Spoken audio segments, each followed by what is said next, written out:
welcome back to Dev Game Club, a weekly podcast in which two veteran game developers look at games from the past to discuss their relevance and impact today. I'm Brett Douville, and I'm joined as always by my co-host, a man who doesn't love JRPGs because they put the JR at the beginning and not the end. Tim Longo Jr. Oh my goodness, that's a choice. Yep. How long have you been working on that one, though? So I have to give credit where credit's due. That one actually came from the stream. Irreverent Q is a listener there. He listens to the podcast. He shows up all the time, and he said that it's like your antithesis genre or something like that because it puts the JR at the beginning, and I nearly fell down laughing. I had to. I immediately wrote it down.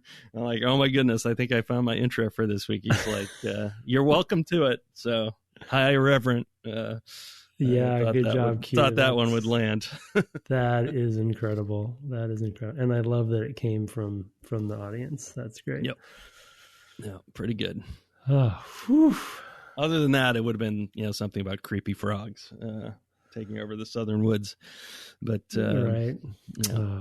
Oh, Glenn. I didn't see any of that coming. We'll get to Glenn. Oh, I know, right? Some big and there's actually a letter from a listener this week as well about that, about subversion, story subversion. So we'll get to that later. But for now, let's turn to Chrono Trigger.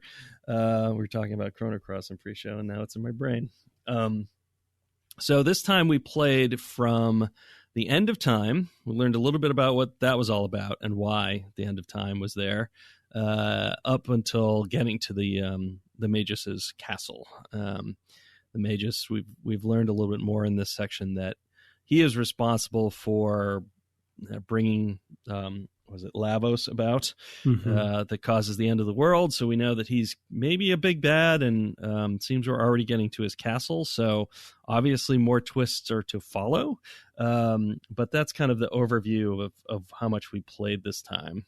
But we should probably start right up at the beginning and compare why, it took me 5 hours to play this section and you 50.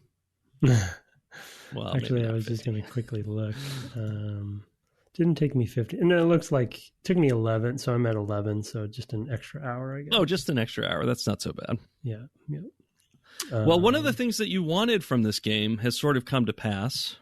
And that's the ability to sort of go where you want to go as far as the time periods go, to some degree. There's a little bit of gating, but it's pretty mild. And then it just opens up and lets you go a bunch of places. And what happened to you as a result? Well, let's just say the thing about giving players, world exploration choice like this has developed a lot over the years. And, if you do it from a design perspective, you need to make it worth it. And I, as Brett and I talked about in pre-show and before over text and stuff, like my play style, which I probably have mentioned multiple times in the podcast, I tend to be one of those players that if they give me a choice from the linear game, linear story perspective, if they give me a choice to go left and they tell me to go right toward the linear story progression, I will always go left. I will always go away from where they tell me to go, if they allow me to, because who knows why exactly, but some of my theories are, I want to see everything. I'm fairly completionist. There might be something that will give me an advantage in doing that. And your mother dropped you on your head when you were a child. Yeah, it could be. Yep, could be. Something deep-seated you don't remember. Yeah, and so I like to I like to milk it for all it's worth, and if they give you that choice, and there's actually been a bit of discourse around the Outer Worlds in this regard as a recent example for anyone who's played that. I haven't started it yet, but a lot of people talk about sort of the structure of that game and compare it to the Fallout to the world for obvious reasons. And so it's interesting sort of corollary there for anyone who's playing it to this point. But so I did that. So, as soon as you're you're in the end, you're in the end of time or at the end of time, and you have those portals, and they give you a new portal there that allows you to go directly to 65 million. Yep. 65 million BC to the cave people time. And so I did that. That's the first thing I did. I think the guy I forget his name. Does he have a name? The guy at the end of time? I don't know if he has a name, but he tells you the keeper or something like that. I didn't write it down, but I think he's just like the keeper, I believe he tells you to, you need to go. He suggests, I think, you go back to your own time first, but then ultimately you need to go to the medieval time or something like that. I don't remember. That sounds right. Yeah. Yeah, exactly what he says, but it's something. So I knew what I needed to do. I was like, oh, they give me this portal. So I'm sure there's people who played we've had some people write in and say, oh, I play this annually, so there's probably some really good reasons that people have discovered to do things out of order. But in my experience, I felt like, and there's June, I felt like maybe it was a waste of time for the most part. There were a couple advantages to doing it out of order, but I don't feel like they were worth the time commitment. As Brett alluded to early on, my first, hour to 2 hours, probably was more like 90 minutes, was, spent basically exploring and doing everything I can in that area. And then in my original 1000 AD area, because they allowed me to go back there too. So I was kind of just roaming around, seeing if voice lines changed or if there's some reactions to things that we've done so far. Now in the BC area, I think I got one, the Mesozoic, is that right? That's right. The armor. It's probably named something different for me. Yeah. Yeah. I think for me, it's just a ruby vest or something like that. But yeah, they're separate. There's ruby as well. Okay. But there was one set of armor that I got out of a chest in the forest that, in the mountains that, arguably was an advantage because I got it early, right? So I had it through the rest of the game before, the game from there to, before I had to go back to the BC era. So that was an advantage. You could say that I farmed for some of those materials that you get off of the enemies that end up petals and fangs and horns or whatever. Trading currency. But other than that, I made it through that whole kind of mountainous area, got to the top of the mountain, and there was nothing there. I just clearly I had gotten to where they intended for me to go at some point, but there was no purpose, So I felt let down. And it just obviously spawned me to write this topic down because I do like when games do this. And I did mention it last episode that I hope that there's some of that going on. And of course, we find these locked chests, these magical locked chests throughout the game too. So there's you'll eventually get an ability to open those, and you'll if you want to have to traipse around the world to go find them all again. And so there's that kind of stuff, but, there wasn't like another quest out there, or there really wasn't. You can meet, if you go there first, Ayla's not around, but Kino is. Kino's the boyfriend. Sub-chief or whatever, yeah. Mm-hmm. Yeah. And he was there. You can't really talk to him. He kind of ignores you. But the other funny thing is that, I didn't find even that the villagers there were very receptive to the fact that you were there. You know what I mean? It's like you've time traveled. They talk way more about it when you're there with Ayla, when you go there, when you're supposed to go there.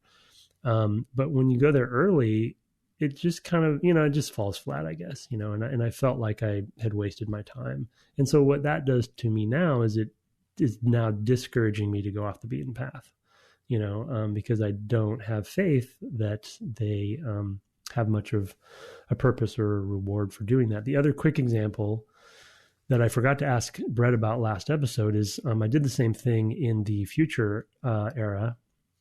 when they tell you about the sewers down south, that you have to go through the sewers to get to the southern island. And I was like, oh, cool, that sounds neat. And so I went and immediately did that because they let me. And it was cool. And the sewers actually are a pretty neat area that I assume we will have to go back to someday, and you will play it. Have to play it. And I got to the southern island, and there's some stuff there I won't talk about. That's sort of neat, but again, it's essentially a dead end, right? Because I'm not supposed to be there. So, neat maybe of its time. Cool that they allowed you to do this stuff, but looking at it through our modern lens, as we do with this podcast, it's a interesting topic, and I think maybe there's an argument to be made that it was a trailblazer, and so it didn't have the sort of fulfillment that you really wanted. But, a young game developer played Chrono Trigger and was like, oh, it was so cool when I could go wherever I wanted to. What if we put quests there? You know what I mean? Right. So you can see the lineage. But anyway. Yeah, for sure. I mean, I think what I would say at the time, the style is more to feel like you're in a conversation with the designer where getting little more bits of the story are themselves the rewards. And so all this kind of moving around on the side is sort of a separate, like, we can let you do that, but you're not pursuing the reward at that point. Because I agree that I can definitely see the value. And I was like trying to think of something like a modern analog that you can probably go more places than the story wants you to. And that was like Prey, which we've both, recently finished. And the, in that game, you have little story rewards wherever you go, right? You have little, I don't know if I'd call it, I guess they're quests, in various places that you can activate really at any time, you get to a place. And this game definitely doesn't have that. Because I think that the sort of structure of games in the 90s were more, and especially sort of in the 16-bit RPG era, were more, are you picking up what the designer is putting down? Yeah. Right. And I think the reward there is just feeling like, oh, I understood what they wanted from me and I did it, right? Which is a very, I don't know, student age reward, I guess, right? I mean, I think that's part of it. And I don't know if there are differences there between, Western and Eastern RPGs. Because I can certainly, like in Fallout, for example, there are places that if you go super early, I think you can even find that UFO on the map if you find it, which you can do basically at the very, very beginning of the game. We didn't talk about that, I don't think, when we played it, but it's a thing you can do. I only ever learned about that through a walkthrough, so certainly can't say too much about that. I mean, I would have never found that. Right. But it's neat. It was such a weird window in that one. Anyway, I'm kind of blathering about it, but yeah, I guess having played Earthbound last year, I'm just kind of in the vibe of, oh, I know what this thing wants me to do.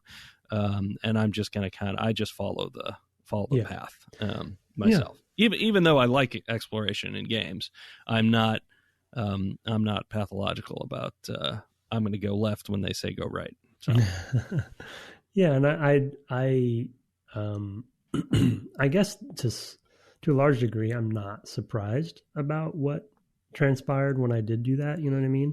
And I think, like we talked about last episode, I maybe got my hopes up that I don't know if I must have heard something from some friend who'd always suggested I play Chrono Trigger or something like that. And, and I would ask why, and they would talk about the time travel and sort of going back and forth and, being able to go wherever you want to and stuff like that. And probably I, extrapolated that in my brain into something that I probably shouldn't have. And, I think I'm to some degree being a little unfair to the game, especially of the era of what to expect there. And as we talk about a lot on the podcast, like I already mentioned, there's breadcrumbs that are placed throughout game development history that, create these sorts of things. And I would venture to guess that this this structure did influence, game developers of the time today who are making the praise of the world that have some purpose there. We've played a lot of the games that have influenced them, other games, but it is cool that it exists. And it's just sort of like the other side of it. It's sort of like you can see them grappling with the problem kind of on the fly. They just ended up shipping it. You know what I mean? It's almost like a prototype in a way, because when you go there are some things like, to use Kino as an example, that character, when you go back early before you've met Ayla, and she's not even around, by the way, at all. She's not there. Because she's hunting too. Right. She's hunting. Her intro is very specific, right? It's a very specific moment. It's very linear. But Kino is at the sort of like parade ground area, the festival ground. And he's literally, he's pacing back and forth for some reason. I don't remember if he says why, but he might have a line about it. And then he says, "Don't bother me, leave me alone," or something like that. It's something to that effect. So they spent the time to put him in there, right? And he has voice lines, and you can talk to all the same villagers and stuff. In fact, I bet, I didn't try it, but I bet you could, if you got enough of the materials, you could trade with the chief early too, right? And get some of those. Oh, so, I would expect so, yeah. So, I think the vendor's just always there, yeah. I'm sure there's some pro tip for people who do play this game annually and love it, where it's like, oh, as soon as the BC opens, go back, grind for the Ruby stuff, get all the Ruby stuff, you know what I mean? And then go and play the rest of it because you'll be better off. And so I can see the value there. That is cool. But for me, that's not enough. But it's interesting. I would say, though, that this game is, and this is something that came up in pre-show, this game is allowing you to explore different sorts of things, which is in the differing character interactions you'll get for different party makeup, which is something that hadn't occurred to me. I'm a very, like I do with other sorts of games where it's like, oh, you gave me this new cool weapon that's kind of the signature weapon of the game. I'm going to play the whole game with just that. I'm kind of the same way about characters in JRPGs. I often will choose just to use the starting characters, right? Because I think of it as their story, right? But you had pointed out that when you do meet Ayla, that if you have Robo or Bobo in your party, you get a different sort of interaction. It's great. With her. Do you want to describe that? Yeah, well, her whole sort of reaction to the group, meeting the group, especially Crono, is like based in her reality, right? So she's very much like, oh, Crono's strong. I like strong, and she kind of comments on the humans around sort of like her worldview, and then she gets to Robo, and she's like, what the? And it kind of dawned on me at the moment. I didn't plan this, of course. Like I didn't think about it. I just love Robo, and so it just dawned on me that like I have the character with me from the future, the farthest future, with me in the farthest past, and so she kind of like walks around him a couple times, like trying to size him up, and I think she says something like, "You look like," she says something to the, there's not this exact line, but she says something to the effect of, "You look like a humanoid or human-like," or something. And then Robo sort of, I'm going to butcher it, but he proceeds to sort of try to explain to her what he is. And it's this really awesome moment because he says, oh, well, I was built by humans. I am in human form because I was built by humans, and I am very strong too. And he even beats his chest. Like he beats his chest trying to show her, for some reason he wants like her approval or something. Cause he's like, oh, she's like, oh, I love Crono cause he looks strong. And so he kind of tries to impress. And I think I had Luca with me as my other, and Luca had a specific line to Robo as well of like, she's never going to understand what you are. Yeah. Because it's so, we should just give up, and it was, it was a little insulting to Ayla to some degree, but it was interesting to have Luca, who was like tech lady, trying to just, discuss. It was this awesome little moment where, to your point, wouldn't have happened unless I had the combination that I had. And Crono, of course, he's the usual, now that I'm coming to understand JRPG protagonists, males who are just like vacant vacant vessels of whatever. It has nothing to say about any of this. It's just those two, but it was a great moment. I mean, there's multiple reasons for that, but one is just being able to insert yourself into the character if you're a guy, I guess. Exactly, which is kind of a weakness of the approach. But by this time, certainly by the 90s, the idea of the industry was only boys play games, which for historical reasons we just won't go into, but you can go out and research it. So that's certainly one thing for sure. Yeah, I mean, I just find it funny because I feel like that his character design is not so. He's got a pretty striking look about him, and then but so does Cloud. Although Cloud probably has more personality. Well, that's literally what I was just going to ask you about 7. Is I feel like Cloud has always had, and Sora's a little bit more, but he's pretty vanilla.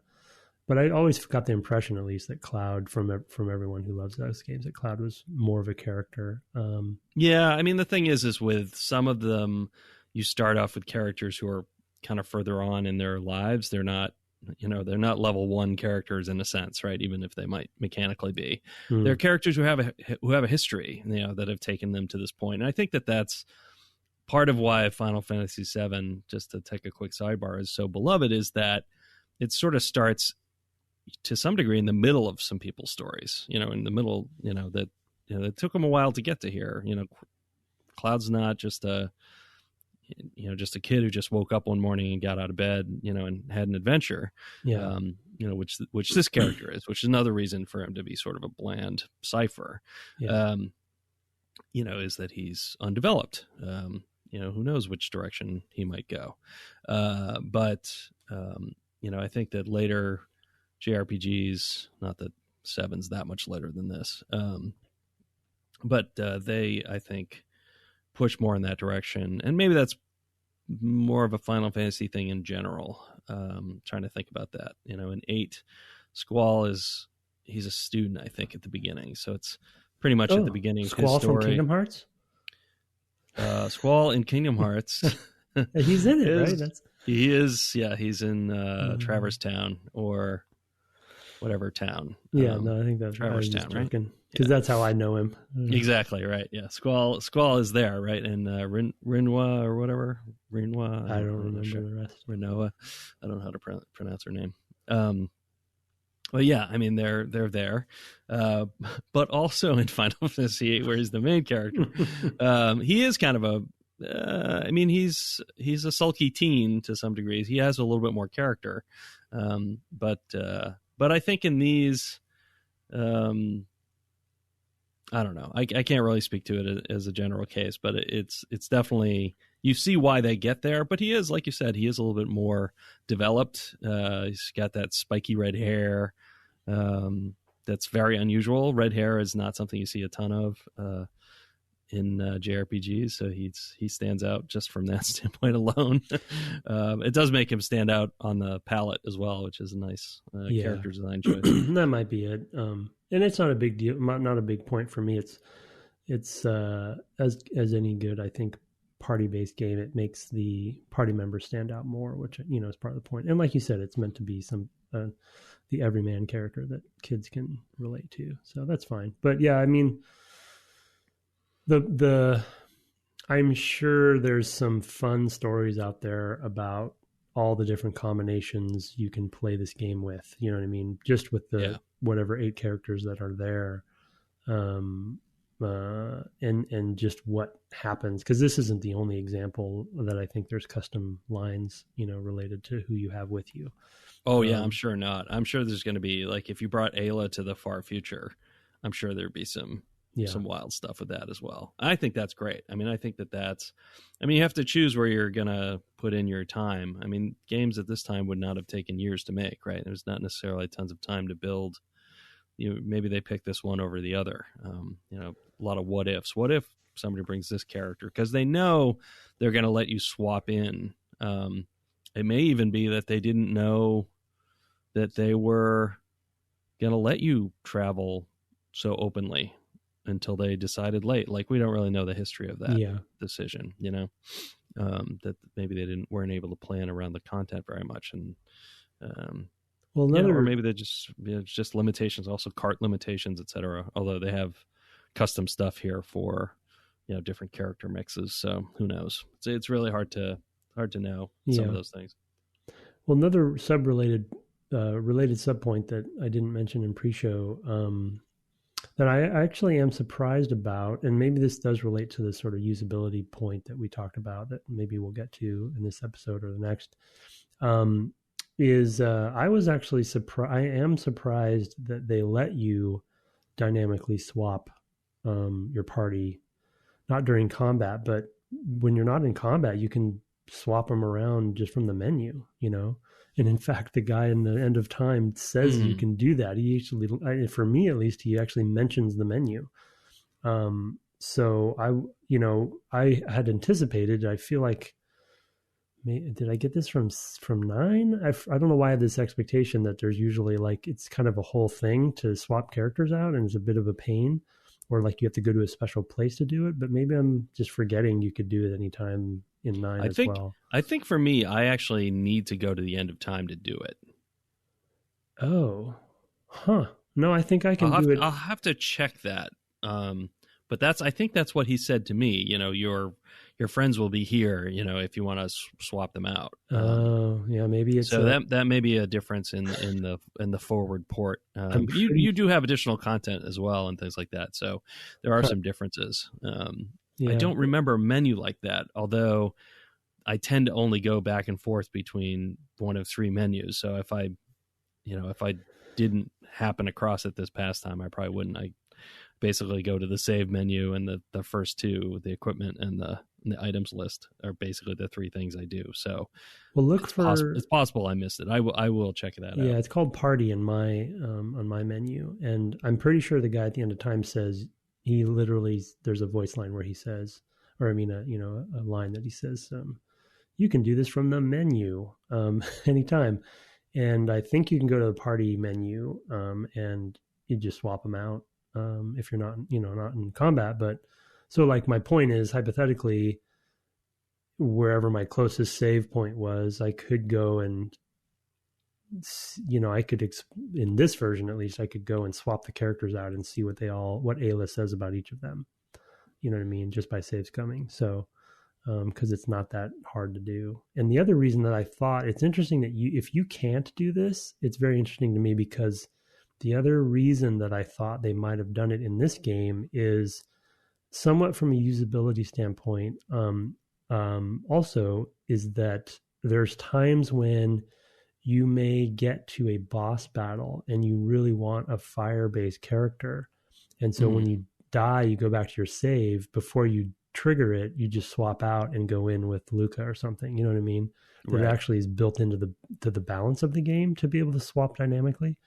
But if you can't do it, then that throws that theory out. So yeah, we're definitely off our topics, but I think that the fallback for I can't defeat this boss is enemies respawn behind you, just go back, level, come back when you're stronger. That I think is I meant more from the relief, side. The pressure relief. Yeah, no, I know. Yeah. But that's your sort of pressure relief valve, I think, for difficulty is, and in JRPGs, even still today, I think it's basically, and to some degree, that's an understandable stance. You don't know, it basically widens the skill availability for players. Like, they don't have to be as skillful players. So I kind of get why you would still have that as a fallback. Even though nobody really loves the grind, especially, in games where the combat is not too complicated. It doesn't require a lot of thought. I don't, maybe we can sort of swing into the active time battle discussions. Even playing the sort of wait mode, I can see how the active stuff would play out, and it's not oppressively fast. It doesn't feel like to me. You can slow it down too. I believe you can slow down battle speed in the menu as well. So I may need to look into that. Yeah, I think there's a I think there's a slider from 1 to 10 for battle speed, which I think I even kicked up a couple notches because I was like, well, if I'm going to wait, I might as well, since I'll be waiting anyway, I'll just go ahead and speed up. So when I'm not waiting, I know it's going to go faster. But I'm not sure. Wouldn't have ticked it up a lot. So yeah, I'm playing all on defaults just to see what they're. I mean, I guess that for the podcast, I try to play in defaults as much as I can, unless it's something that I'm really familiar with. Because I want to see kind of what their intentions were. But I guess this is an interesting case for this game because were so many ports, and it sounds like there's so many differences between the ports that like who the heck knows? What is the real experience of Chrono Trigger? Yeah, exactly. Plenty of opinions about that.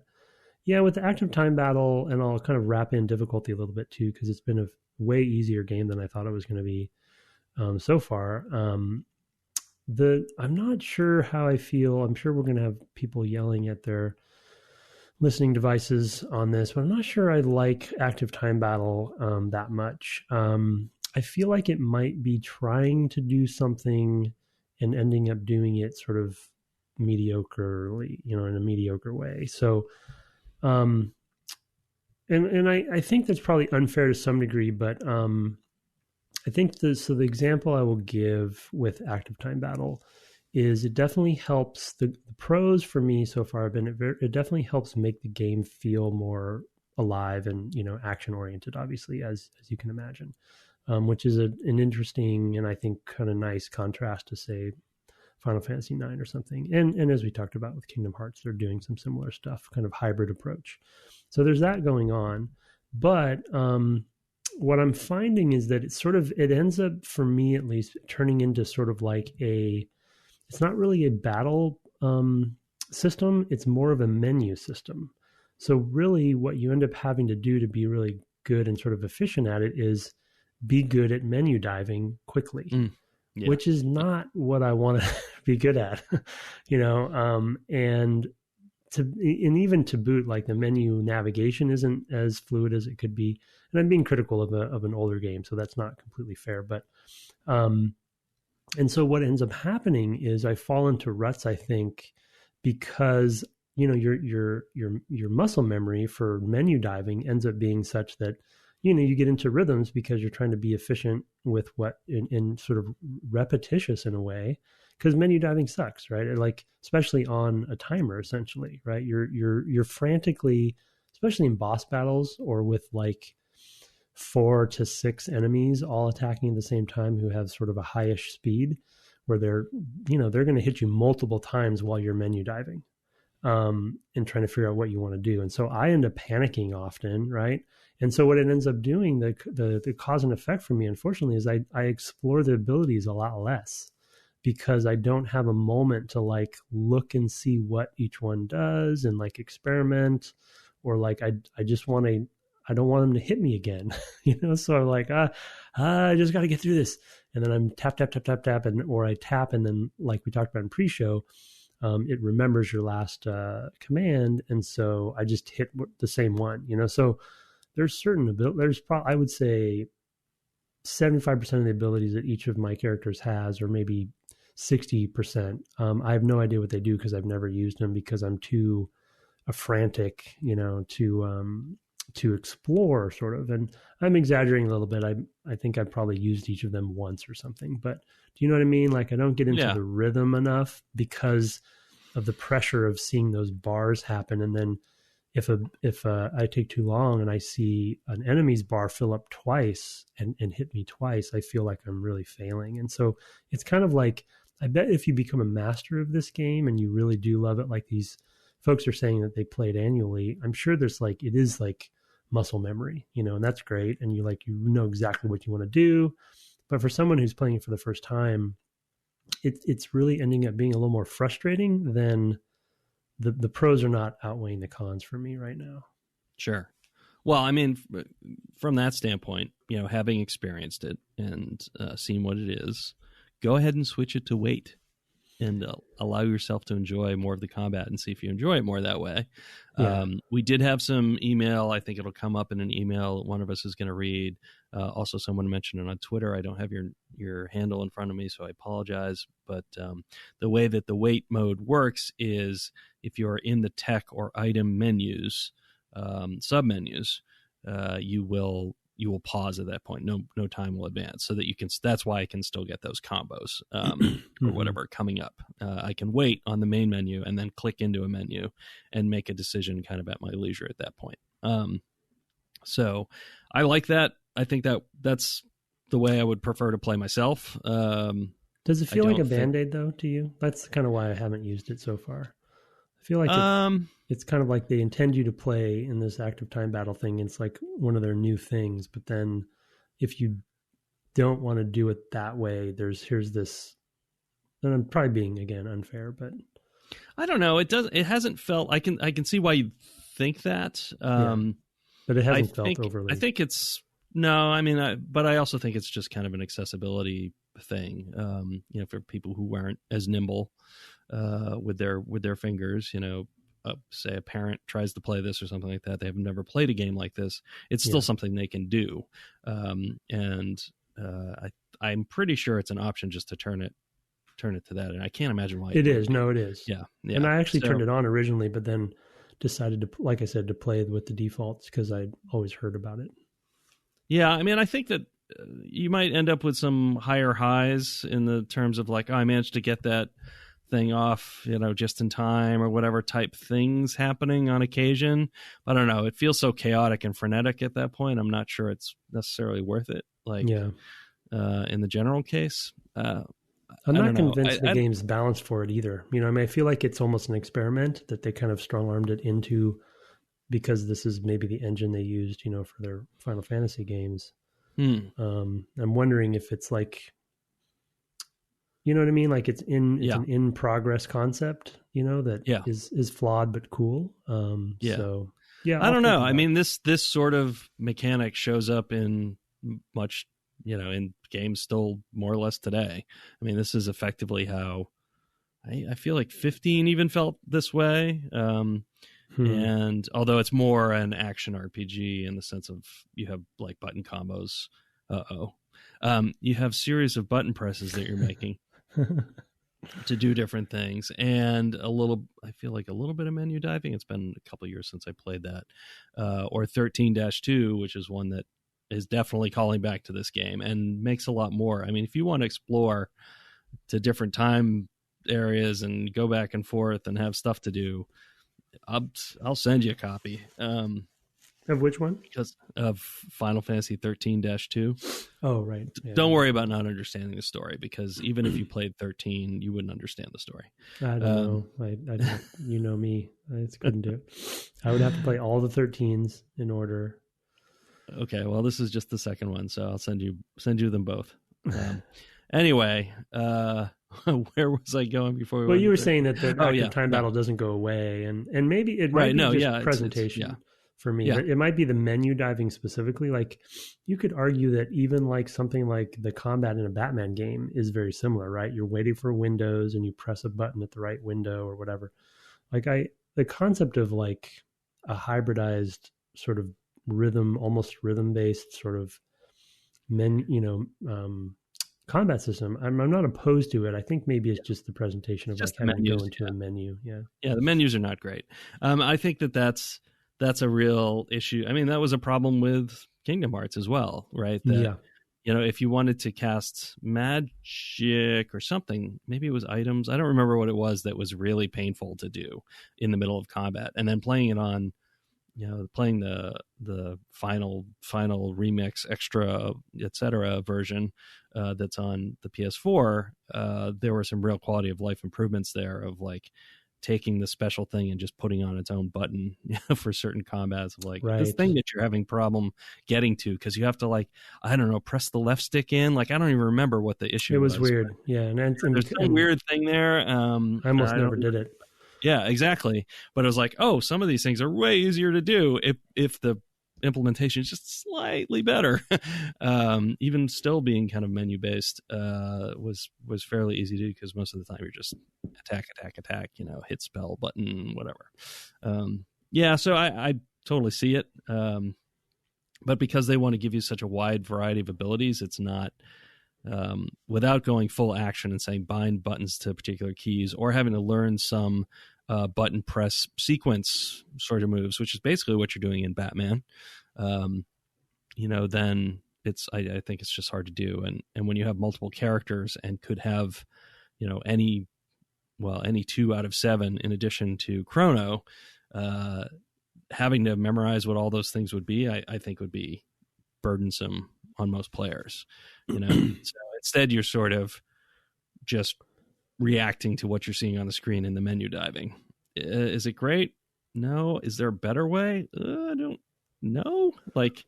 Well, if you deconstruct it, like the time, like we were talking about, I mean, you're kind of, I guess you're saying it in just a different way. Like the timers on each of the enemies, if you deconstruct it for, say, Batman or something today, right? Like and maybe 15 does this. Maybe that's exactly the evolution of this. And, the timer becomes an animation tell, right? Like that there is he's winding up his sword, and that's a timer. It's literally the same thing. It's just, in this case, it's a bar, and then they attack, you know what I mean? And so, and then mapping the different ability. Or in Batman, you're controlling one character with one amount of stuff they do, Right. Here, you're controlling a whole bunch of characters with a lot of different abilities that they're going to get over time besides, right? I mean, because the characters are growing and adding more and more of these things. I don't know. It feels like the search space for things you would have to sort of memorize and learn might make it the case that you never did the special things either, because there's too many things to remember. I don't know. Yeah, no, I think it's a good point. Yeah, I mean, Batman's it's not a good example for what we're talking about, but no, I mean, I brought it up, but there's some, I guess the silver lining for me on this is I can see where they're going with it, and I think conceptually like it, and I'm glad that it's in here, and I can see the genesis of something probably pretty important for just the genre and the series, or the square oriented games, and you can just see that this is maybe some early implementation of it, right? So they're only going to iterate from here, I assume, and by the time you get to 15, maybe they found some clever ways to deal with it. But it's a great, I think it's a cool experiment, and I do like the visceral aspect of it is definitely interesting in a 2D game like this, and I like the advantages of it for sure. It's just it's pushing back on certain things for me too. So I might fool with wait mode, see what happens. Yeah. We also, as far as battle stuff, we had brought up just a couple just to kind of fill out the topic. Were some quality of life stuff, having the ability to escape a battle in particular was a thing that you had brought up. That's been an option, I think, in a lot of JRPGs. It's normally like the last option. You can run. It's in the menu diving. You can run. I think that was even in Kingdom Hearts. Yeah, I think it was in 9 as well. Yeah. Pretty common. Often in those, and maybe here too, it's a die roll, and it might depend. I don't know, on the relative difficulty. Like, you can run if you're overpowering anyway, but it might be harder to run away from a stronger monster. It's kind of not what you want to some degree. Right. But I think that's often the logic. Like, oh, you couldn't get away because it's just too powerful. Is a like Pokemon sort of, too, right? Pokemon has this. Yeah, it does as well. Yeah, so there's a lot of games that's just a sort of thing. It's a risk. You might lose an attack as well. I haven't done it at all. Have you? You had brought it up. I didn't know if you had actually used it at all. No, I just started using it quite a bit, actually. And the reason being is I had to go back to 65 million BC, you know what I mean? And so there were times when I was just kind of going through the motions of like retracing my steps and stuff, where I was just like, I felt like I was plenty leveled. I didn't need the XP per se. Mm. And so I was just kind of skipping, I was skipping Just through battles so I could just, thing. get to the, for time. Yeah. To get through Yeah. to the objective. And then the other thing was that there are they've simplified status effects to some degree, at least in how you deal with them. In JRPGs, generally, you have a whole plethora of different ways to respond to. Oh, you've been silenced, so you use an echo shell or something. I don't remember what they all are, but you use an antidote for poison. You use I don't know. You have stone, so you use an ointment or something. I don't remember what the one for being turned to stone is, but there's all kinds of different things that you carry around in your bag of junk that you need to use to prevent or to heal these different status effects. And here it's just heal. Yeah, mine's Panacea. Yeah, and yours is Panacea, and I'm a huge fan. Especially considering these are things that only happen in battle. To have to hunt for more of those would be a real burden in active mode, I think, and has been in some JRPGs where it's like, oh man, I have to revive this character. I have to search for Phoenix Down or whatever, and having that in whatever random order, because you haven't ordered your inventory recently, can be really, really problematic. Especially with boss battles where they may have a special attack which does these status effects, and now half your party's knocked out or asleep or whatever, and you need an alarm clock, and et cetera, et cetera. I am perfectly happy to just have, hey, this heals all the things. That's a huge benefit to me. I'm a fan of it. But I don't know where you are on it. I think it does contribute to the game being a little bit easier.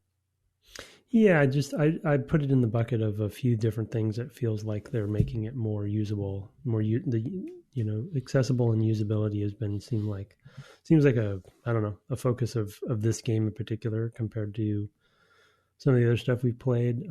I guess 9 specifically, and I don't know if that's because they were aiming for a younger audience, or maybe that was maybe the other Final Fantasies of this era, the 2D ones, did the same thing. I don't know, but they've made a few different. I put a few different other things we've talked about already in this bucket, like swapping characters at any time, which turns out may not be a thing in the original, so it may or may not. It does feel like a much easier game than I thought it was going to be. Even though I'm, having those frantic moments with the active time battle stuff. I'm not necessarily failing all the time, but it's, the battles aren't as efficient as I'd like them to be, and they're very sloppy. Like I know what I need to do, and I know what I should do, but I just can't execute on it. So it's frustrating. Right. It doesn't make it harder though. The game's been very easy so far, but I agree. You make a good point that it might be the menu diving and the active time battle. That is the reason that they just give you one way to heal status effects. That does make sense. I'm not even sure I can reorder my consumables. Feels like they all have a position. You can sort them. You're right. Okay. But I don't know that you can explicitly reorder them. But if you sort them, all the helping things are at the top. I think it's basically if you ran out of something and you sorted, you might get the new things at the bottom. So you'd want to sort again. I don't know. If they have an order that they want them to be in, I don't know why they don't just leave them in that order, because I don't think there's a general purpose, drag and drop type reordering. But who knows? There's only the things that would show up in your items are only those things that would be helpful in battle anyway. It's not like the accessories are going to be in that list, but I don't know how that order is determined. But having fewer things to go through there is helpful for me. I've definitely played any number of games where I'm just like, what am I doing? Like, I've got to go find the such and such and apply it, and oh my god, I can't do it fast enough, and how panicky that makes me. I'm happy for that. You also had mentioned in pre-show that even though there are elemental damage types and presumably susceptibilities to those types of different creatures, and in some cases explicit strategies that villagers will tell you about. In particular, I don't know, goblins or ogres or whatever that are in the mountains that have the hammers. Somebody in town tells you, oh, if you burn their hammers first, then like the dragon tank we talked about last time, do this first, in order to deal with it. You don't really need that. Those things. The game has been easy enough that leaning on any elemental spell for the most part. There are occasionally enemies that can be healed by particular elemental types, so you don't want to do that. But other than that, it's pretty forgiving. That's, I just made the comment to Brett that I was surprised at how little I've needed to do that, because I feel like probably in the Final Fantasy IX series there were a couple times I probably talked about hitting a wall where I just didn't get it, and I was like, what element am I supposed to use here, blah blah blah, and I just was expecting, I guess, more of that. Oh well, and of course Pokemon too, right? Like, is heavily based on that sort of rock paper scissors aspect. Entirely. And so I've been I'm starting to get trained on it, and just was expecting it more. And they're definitely there. Like, that hammer one's a good example. That's also, by the way, a good example of when, because Luca wasn't with me, so I just swapped her out before we went into the area and used her fire stuff. You know what I mean? Because I didn't have a fire character, so that was like an advantageous. That was a moment when I thought to myself, oh, that's why they put it this way. Because I didn't have to go back to the end of time, which is a funny sentence to say. But yeah, another one that I found that didn't seem like required, but definitely helped. I don't know if it was the dinosaur boss. There was a boss that was taking very little damage from most attacks until you debuffed him with lightning. With lightning, and got his defense down. And so that was the Megasaur, I think, for me, which is the boss that the lizard or reptile queen has fight. It's her champion, I guess. Azala or something. Yeah, Azala, correct. Yeah, so that, but again, I guess technically you could just endlessly attack this thing and not use it, but it definitely was way more effective to use the shock. Is this shock doing removing defense? Is that like a Square RPG thing? Like, when you see that, is that like a common? No, I don't think I've seen that before, to be honest, that the lightning specifically does that. So that I think was, I don't remember seeing it somewhere else. I may not be remembering, but I don't think so. Is it lightning for you as well? It's not thunder or Thundara or whatever? No, it's lightning. Yeah. Okay. Because in the Final Fantasy series, that would be thunder. I just am sometimes wondering, like, some of these tropes that, it's like any series or company, has like a certain rule set that if you play all their games, you kind of get used to, and take for granted. And so, it's possible it's in other 16-bit RPGs. This is, the first one I've, other than Earthbound, that I played. I don't remember lightning having that effect in that game, but that game is so weird and so different that it doesn't. I don't think you can draw those sorts of conclusions. I have no idea what that game is, by the way. Yeah, it's a modern set. Like science fiction? No, like modern. Like, well, a little bit of science fiction, but set basically, today, or 1980 or 90 or whatever, where you're playing a little kid named Ness, who goes out to save the world after people turn to zombies, basically. Oh yeah, so it's not science fiction at all. No, not at all. No, it's basically today. These zombies don't have to be put on ventilators. Current events. but yeah, I mean, so I like that being my only other 16-bit exposure. I just really can't draw conclusions. I can say, oh yeah, this is a thing or it's not a thing. So it may be a thing of other games at the time that I'm just not familiar with. But it's not so much in later, for example, Final Fantasy games. Yeah, the reason I ask is more just sort of like it wouldn't have dawned on me that lightning would be what I would need to use to, you know what I mean? Like a cause and effect wasn't there for removing defense on something. It just sort of felt a little arbitrary. So I wasn't sure if it was like just something that if you played these games, some sort of house style. No, not to my knowledge, but possibly, but not to my knowledge. So, do you want to talk? Let's since we're coming up on an hour, we don't want to just hit like the high points of the story, before we move to feedback. Sure.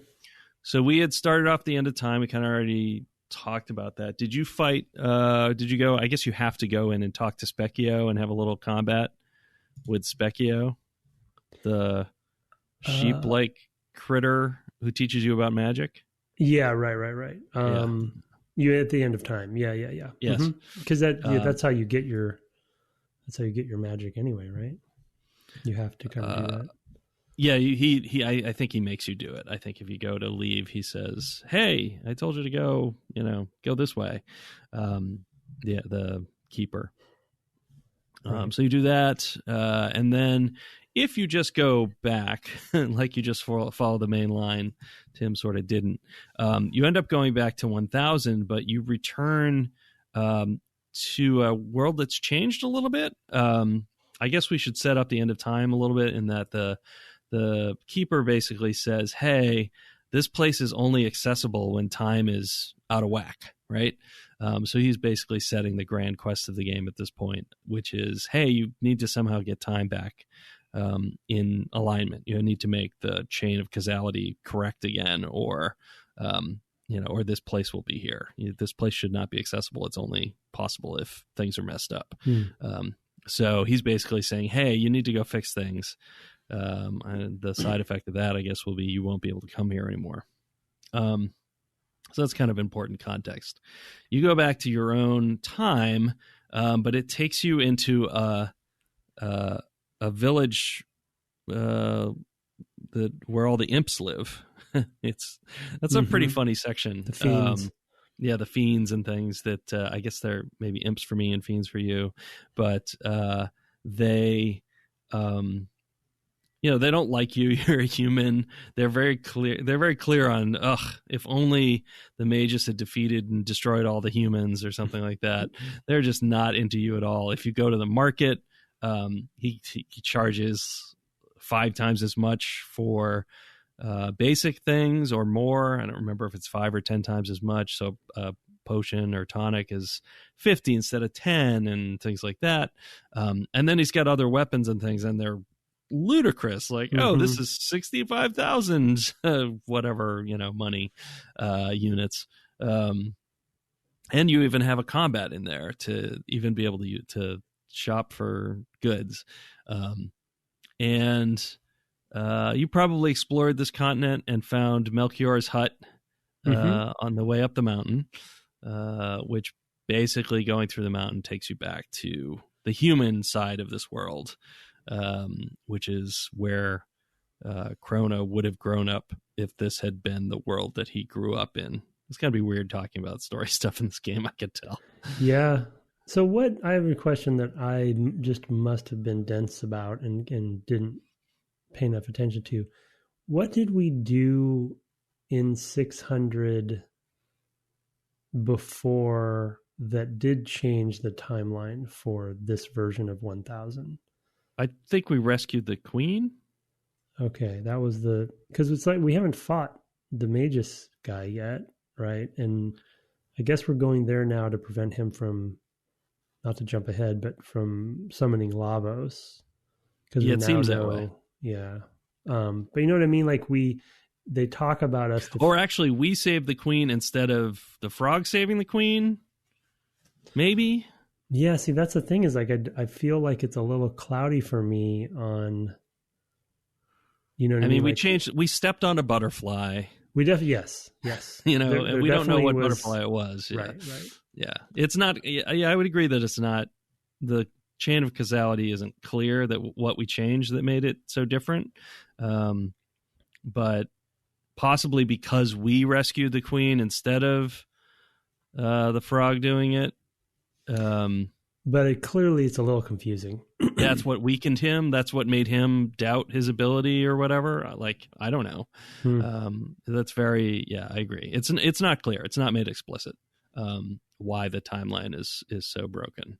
But go ahead. And so what happens then, actually? Why don't you pick up from there? What do we do in 1000? Well, we meet the I'm trying to think of when the sword... I think we get back to our world so that we can basically go back to 600. Yeah, you basically need to go. Well, I'm kind of warped because I did it in weird it's hard to know direction. It's hard to know with you. I don't remember what we had to do in our time in order to... I think basically they want to show you where Melchior is so that for later. I think the most significant thing is, which I wanted to make a comment on, is you go back to see the state of the fiends. In my case, the fiends, right? And that things changed, and that you won, and that because you went into the future, that Lavos will end the world, blah blah blah. But the thing that one of my favorite things about the game so far is how they've had these moments when you are interacting with enemies in a NPC way, right. Like coming out of the cupboard of a house where those imps live or whatever. Very Narnia moment, but Narnia, and I love, and they're talking to you, and then like you mentioned, the guy at the market, and then when you exit, even if you get access to you fight his friend and you get access to the thing, and you come out, and he literally has a line where he says, "What, you thought I was going to give you, fiend prices?" Yeah, fiend prices. And it's like fiend or foe, right? The self-awareness of that stuff I think is great. And every time I interact with an enemy where I can talk to them, and then that town, which I think is called Medina or Medina, is hilarious because I just love. What's that? Nothing. Well, what would you say? I said I heard it's funky and cold there. Oh, well, I was going to make a joke because Medina is actually a very rich district up in Seattle. So it's like where Gates lives. And where the translator got that. It could be. Yeah, it's a fancy pants area. Anyway. Nintendo America, they're in Seattle area. Yeah, yeah, the localization could have done, and they're in Redmond as well. Yeah. Anyway, I just love those moments, and so finding that town where there's no humans. Ayla comes from Clan of the Cave Bear. Right.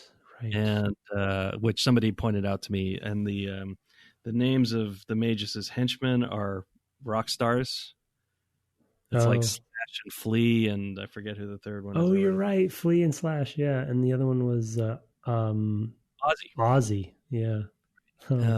Totally. So there are cases where they're just, who knows the Japanese were, but they're limited to probably 5 characters. So they've got to come up with names that are going to fit, or 6 characters. I guess Medina is 6, but so it wouldn't surprise me to learn that they just pulled that straight from, okay, I need a name of a town. It needs to make sense. Yeah. Hey, how about this neighborhood nearby? Could have named it Tacoma, but I'm going to go with Medina. Yeah. Where the monsters live. Yeah. So I've just enjoyed all of those moments. I think it brings this, it's great to bring a lot of, we had a similar topic when we talked in Ultima Underworld. It reminded me of the lizard people, right? Where you meet them, you can talk to them, right? And do quests for them, and your initial assumption is that they're going to be combatants, but anyway, I like that stuff. But so then you eventually, we don't remember exactly how, but you get back to 600. I think under the auspices of you need to stop him from summoning Lavos. Yeah, I think that's what we're doing. Yeah. Yeah. But the cool, yeah. So I mean, I don't remember the order of operations, but you do go back and you find the frog, right? Yep. And he's not cooperative. He says he's failed, or he's not inspired to, to help. You do tell him that the king has been wounded, and the battle is weirdly going poorly, I think, right? Because like people are not in good shape, and it's kind of in the middle of the battle. Again, that's where the time sort of dilation stuff is a little bit confusing to me. I'm sure it makes sense. It hasn't sunk in. I think there's also some translation barriers there. I mean, there are definitely times where people would tell me something and I'd be like, that doesn't make a lot of sense. And I think sometimes it's hard to convey that stuff with so many limitations on memory, basically. It's not that they couldn't have used more. It's just that they had to fit it into the same amount of space for portability sake. So there's a whole issue there. I'm looking forward to digging into this book. Now that we've played more, I'm starting to feel better about digging in more to some of those issues and understanding how they came to where they were. So I feel like some of that may have been a little clearer in the original. But yeah, I mean, you basically you go looking for the hero. There's this boy who's been running around the town, who has the hero medal or something like that. Badge. For me, it's a badge. Yeah. Might be for me too. I don't know. It looks like a medal in the cutscene. And then you end up kind of chasing up into the mountains to look for Masamune, the sword. That's a thing that shows up all over the place in JRPGs because it's also the name of I believe, a famous legendary sword in Japanese. It is, yeah. It's like, it's an Excalibur almost, like, yeah. Right, yeah. So you're looking for that, and you're seeing this kid every now and again, kind of ahead of you, who's the so-called hero. But really, he just found the hero badge, and it really belonged to somebody else. There are those kind of moments where you think, and we'll talk about this in response to an email, but where they're subverting some of these tropes. You know, we talked a lot last time about the tropes and how it was leaning into them. But I think that was just sort of a head fake to how they're going to subvert a lot of tropes later on, because that's what starts to happen at this point. The hero that you're chasing after is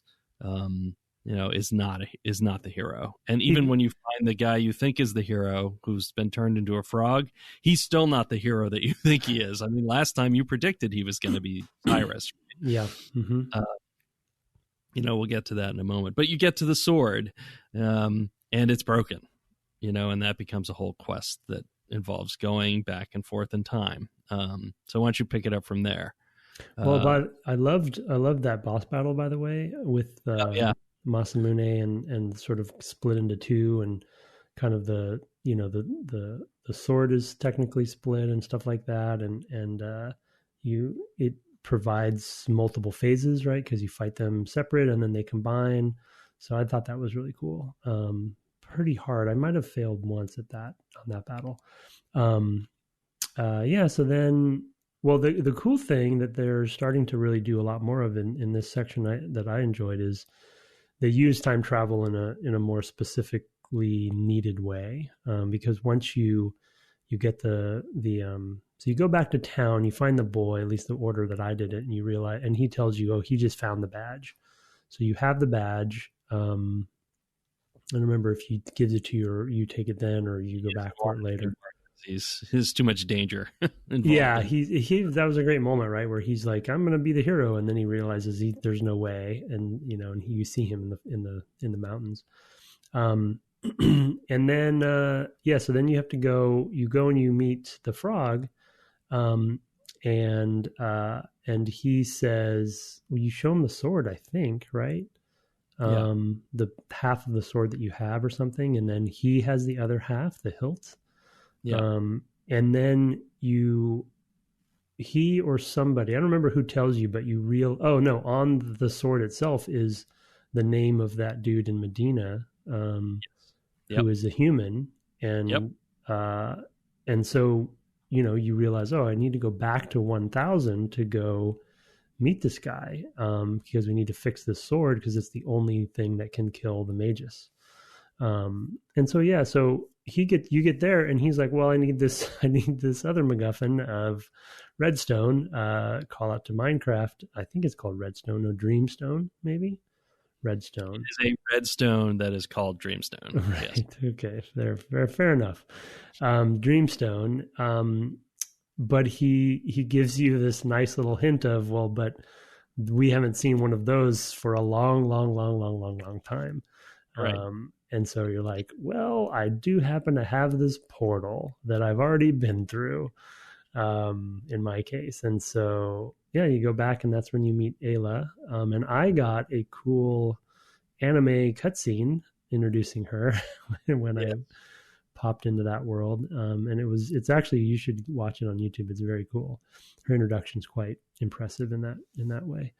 And yeah, so you go back and then what happens? So you go to the village and basically there's a big party, which is the whole scene. Right. Yeah. You're around the fire. People are dancing, and I'm actually curious how Skull this works. Smash. Skull Smash. That's what they called the drink, I think. Okay. Or getting drunk, for me at least. Oh, I don't remember what it was called. It was I don't think it was that though. I'd have to go look. I think that was right. Yeah, but you have these big bowls that you have to drink off with her, where you have to like mash the button faster. But you also have to follow your. She keeps saying, you have to dance and eat, and your other party members are doing those things. So you have to figure out that you need to go and talk to them and do what they're doing. Basically, spend some time with your party members doing the things that they're doing. So for me, that was Luca and Marley, and Luca was the one who was eating, and Marley was the one who wanted to dance. I assume Bobo was who wanted to dance for you? Yeah. Mm-hmm. Oh, so what did that look like? Yeah, hilarious. I don't know. I wanted to dance with him, but I couldn't really. I mean, I triggered it. But so you're saying you actually were doing the things they were doing, or did you just talk to them? You talk to them, but then if you hit the well, you're using a different controller, but if you hit the Nintendo buttons X, Y, B, L, and R, you do different dance moves. Oh, I just didn't see that, I guess. I tried fooling around with that, but yeah. It instructs you that that's what you can do. So I don't know what they would be for you, but basically you hit these buttons, or maybe it's just L, R, X, and Y. It's like at the festival in 1000, yeah. Yeah. But I mean, he does like a spin move. He does this thing where he kind of bobs his head up and down, and he has all these things that he does. So yeah, it's fun to partake in. And then the food, I think the food's just a little cutscene where you just eat some stuff. Well, there's correlation there with a lot of the activities you can do in 1000, right? At the fair, because there's the drinking game, there's the band where you can dance, with and so it's kind of cool to see like the old, the festival from 65 million years ago to, have similar stuff. And it's like, oh yeah, we still do drinking games. All times. Yeah. It unites humanity. So you finish doing that, I guess because you defeat her in the drinking game, she gives you her redstone. No, well, for me, is this one of the? So is that what happens? Oh yeah, Oh no, you're about to get to it. Go ahead. You're right. I was gonna say that she gives it to you, but then because you all drank and danced and ate all night, you all crash, and the place is raided, or maybe Kino. Kino took it from me. Yeah, I guess Kino takes it from you and gives it to the reptoids, whatever they're called. For me. Reptites. Yeah, I couldn't remember what they're called. I think they steal it from him technically, but yeah. Yeah, but he thinks he's doing the right thing, I guess, to win Ayla's heart. He wants to be strong, I guess. Yeah. So you end up having to go after the queen there, Azala, the queen of the lizards, and you go into ultimately into you follow some trails through some tracks through the woods, which is kind of neat, to find your way through a maze of stuff. Although you constantly go off the path so that you can find treasure as well. I'm sure you did that too. Mm-hmm. And then you end up in the cave system, and you ultimately make your way to Azala and fight her champion, which I think was a Megasaur, which is the thing you have to lightning to weaken and all that stuff. That was a pretty cool battle. That one felt pretty tense. Cool. I like that one. I like that one a lot. Even though it was just the one phase, if you shock it twice, if you lightning it twice, it will discharge it immediately. Otherwise, you can wait and it'll wear off, or it'll discharge after multiple turns or something like that. I'm not sure I fully understood what was going on there. But it was fun anyway. I mean, it was tense, constantly like, oh, I got to heal everybody, and like how, starting to run down on mana or MP. So yeah, that was a good battle. That jogs my memory on another thing that they do from time to time that I'm interested. I will never probably be able to, maybe play sometime in the far, far future, but there's multiple times like when you beat the dinosaur and Azala comes back, there's a moment when they give you a yes/no question, and they've done this a few times where they ask you. Most of the time it's in town when you're talking to NPC villagers or something, and they'll say, "Did you know about this?" And "Did you hear about the earthquake?" And you're like, "No," or you can say yes, and then they'll say different things. But in this case, she says, "What is this medallion? What is it for?" And then they give you a question of, you want to explain to her what it is. Yeah. Do you want to tell her what it does or not? And it's cool that there's this choice they give you, but then I'm like, well, I don't know if I want to tell her. Why are you asking me this? Why would I want to tell her that what it does? Now, I told her what it did. That was my choice because I wanted to just fool with it. But I don't know. Those are interesting moments. You had Luca in your party?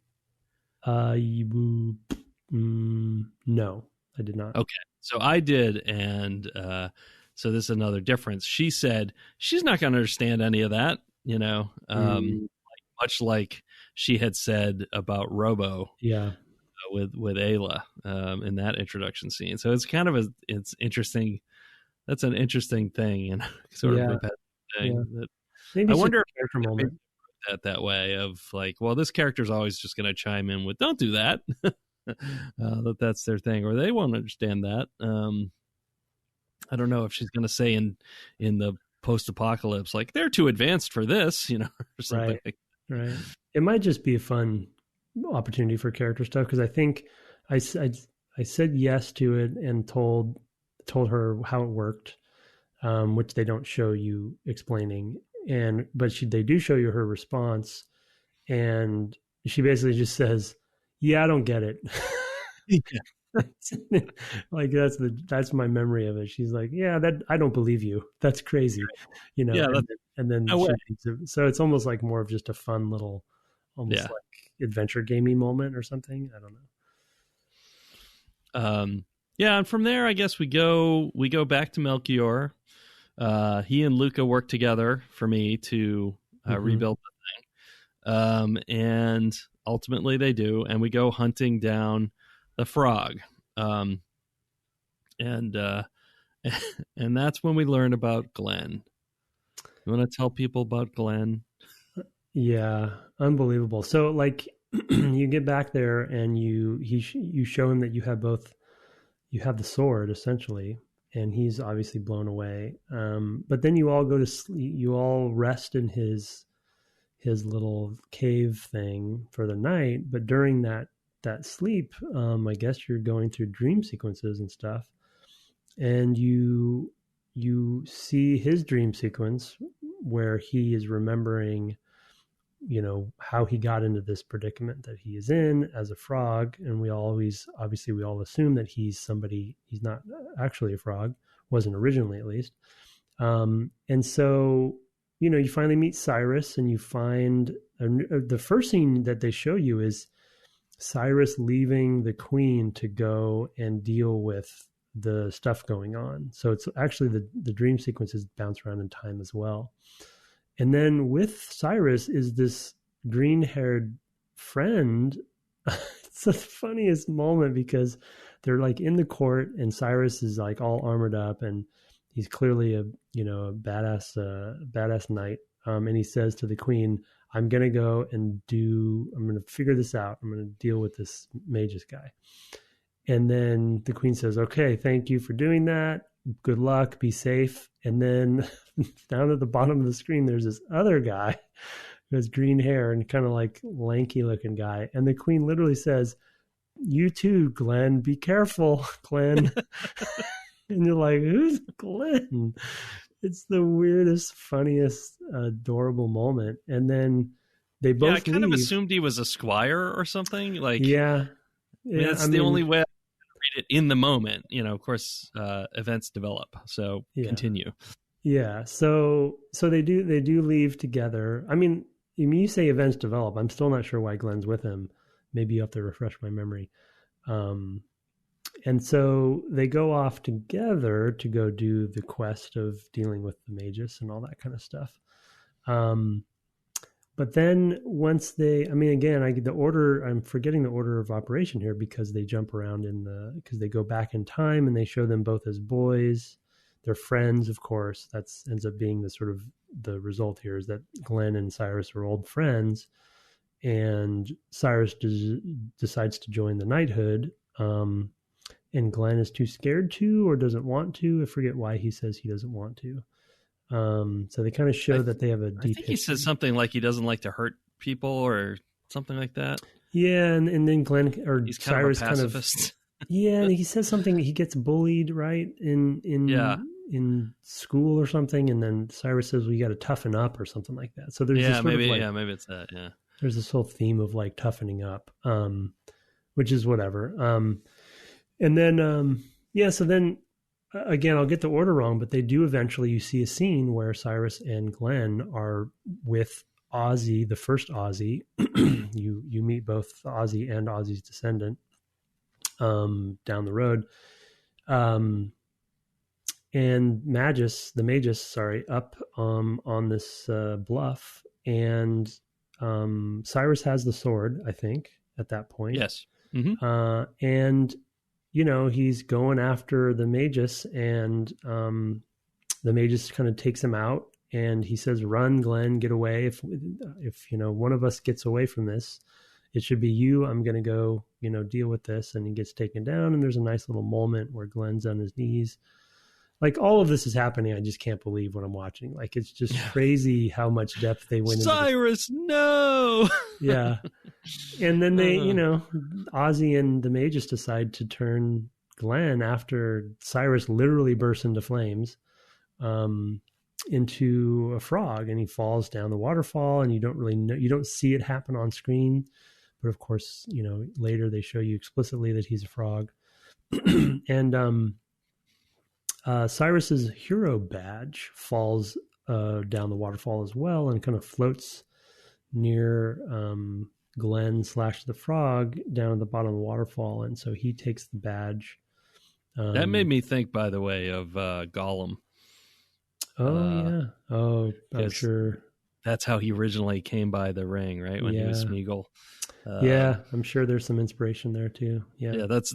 I was watching. I was like, oh, this is literally like the flashback, and I guess I don't know if that's in the Two Towers or in Return of the King, but he remembers that, or maybe I don't remember exactly what book that's in, but I think it's Two Towers, but I don't remember. Yeah, I don't remember exactly. Yeah, but it's it's very akin to that because he's also now a frog. Mm-hmm.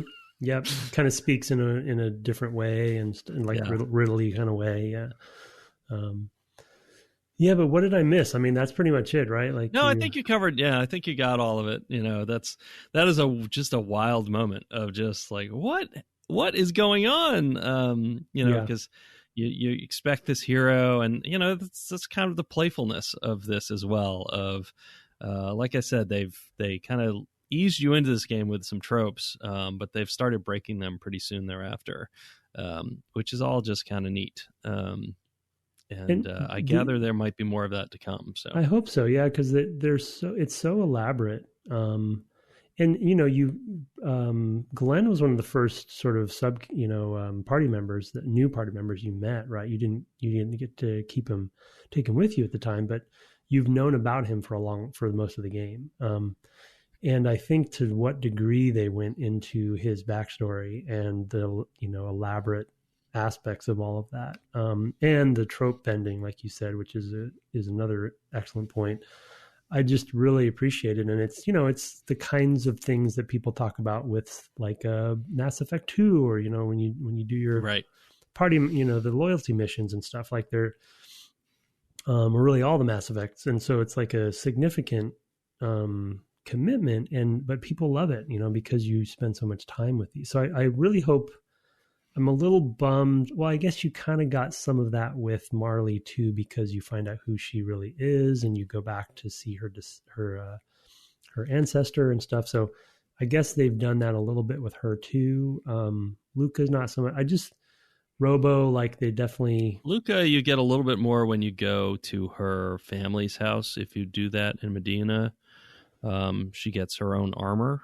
I did do that. The Taban her father made. Yeah. But you know what I mean? Like some sort of like a personal sort of like stake, in sort of like the character. Yeah. You want those different sorts of calls to action that each, that makes them heroes in their own right, and being able to see those backstories really helps do that. Yeah, I would agree the sort of main characters haven't been developed in that way yet. Who knows if we'll get more of that as we go or not, because you sort of get a little bit with Ayla, and she's this chieftain. You got those long scenes with her in the village, and of course then you're with her fighting, alongside her. Like you have all these opportunities to build the stories of these back characters, or these other characters rather. And I do also hope that we'll see a little more of that, without just kind of relying on their tropes. I guess there will be three main characters. There could be opportunities, in the future for that, especially with Robo, because I assume we go back to the future at some point, and you get a little bit of that when you go to the factory and you meet kind of his other robot friends. And there's that moment I talked about last episode, which was horrifying. But the thing about Glenn specifically, I almost called him Cyrus, is that his whole backstory is so fully integrated into your main quest. Because what ends up happening after he joins you, I don't remember if you give it to. I think you give him the sword because he says it's and the badge. I think Well, so the interesting point I want to make about the badge is you have the badge. It's in your accessory inventory. And it wasn't automatically equipped on him for me. Okay. And so there was this, I didn't check. There's this cool moment that wasn't, they didn't dictate it. It was just like I was going through and equipping everybody, and I was like, oh, cool. I went in to look at him to see what he had. And then I noticed that I had in my inventory list the hero badge.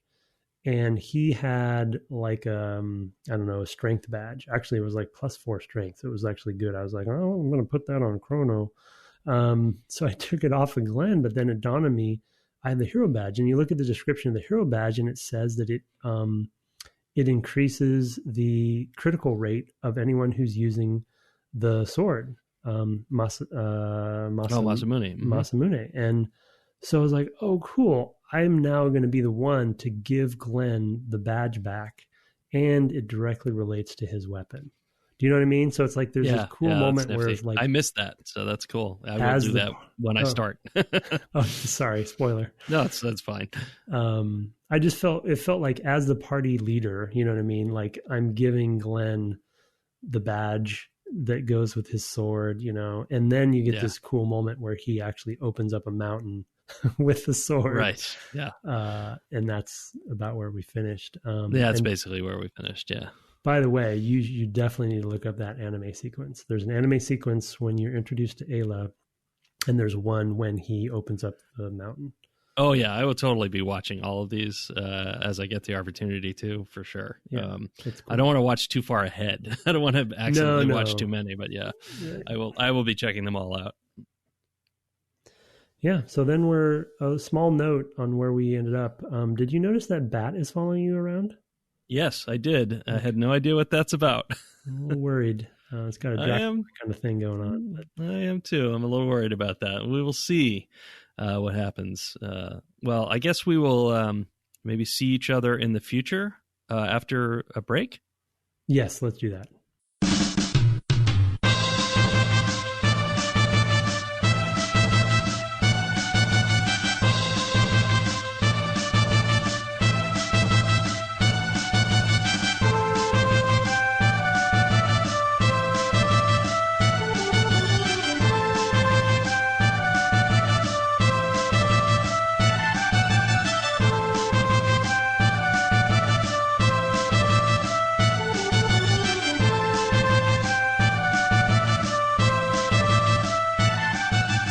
Welcome back from the break.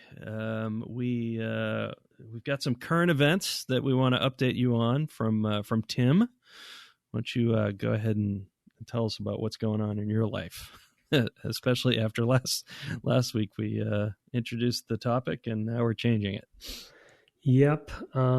Yeah. So Brett's alluding to. I was referring to my Pacific Crest Trail through hike, which essentially, for all intents and purposes, is canceled at this point. There could be some miracle where that changes, and I have some backup plans, but looks like I will not be going on that due to the virus and sort of like just the appropriate shutdown of everything, especially a lot of the communities that you go through when you're on the hike. I mean, I think people have mentioned that, it's a perfect place to social distance by being out there. But I think a lot of people don't realize that you actually are going through towns every, 3 to 5 days to resupply and stuff. And so it's kind of a frivolous thing to be doing at that point and during a pandemic. And so, the Pacific Crest Trail Association it's not mandatory that you cancel, but they've essentially requested everyone to either, if you're on the trail already, to leave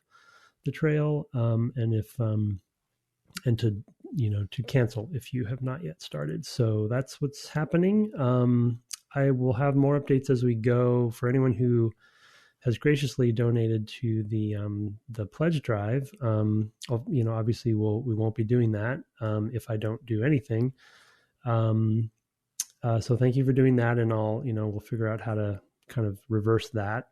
Thank you for everyone who's done that. Actually, from some very generous donors, potentially would have made quite a bit of money for the organizations I mentioned. But we'll see. My plan Bs could result in still doing something this summer if the situation does improve eventually. So stay tuned for that. I still may do a pledge drive. But I definitely won't be leaving in April as I was. So thanks for all the support out there. But that's the update. Yeah, I mean, it's the responsible thing to do for you. I'm glad that you've made that choice. I think the PCTA is doing the right thing. I mean, I suspect, I don't know this, I haven't done this hike or anything like that, but I suspect a lot of the people you would interact with in resupply sort of towns might be retirees as well. Oh, yeah. Those tend to be the sorts of people who support because they have the time on their hands, so looking for things to do to keep themselves active. And I think that often attracts that sort of retiree population. And those are people at most risk as well. Yeah. So it's particularly rough. I mean, I know my parents are in both of our sets of parents are in an age group where they're at risk, and it's hard to imagine endangering people. So I applaud the difficult decision, both by the association, but by you, too, sir, to do that.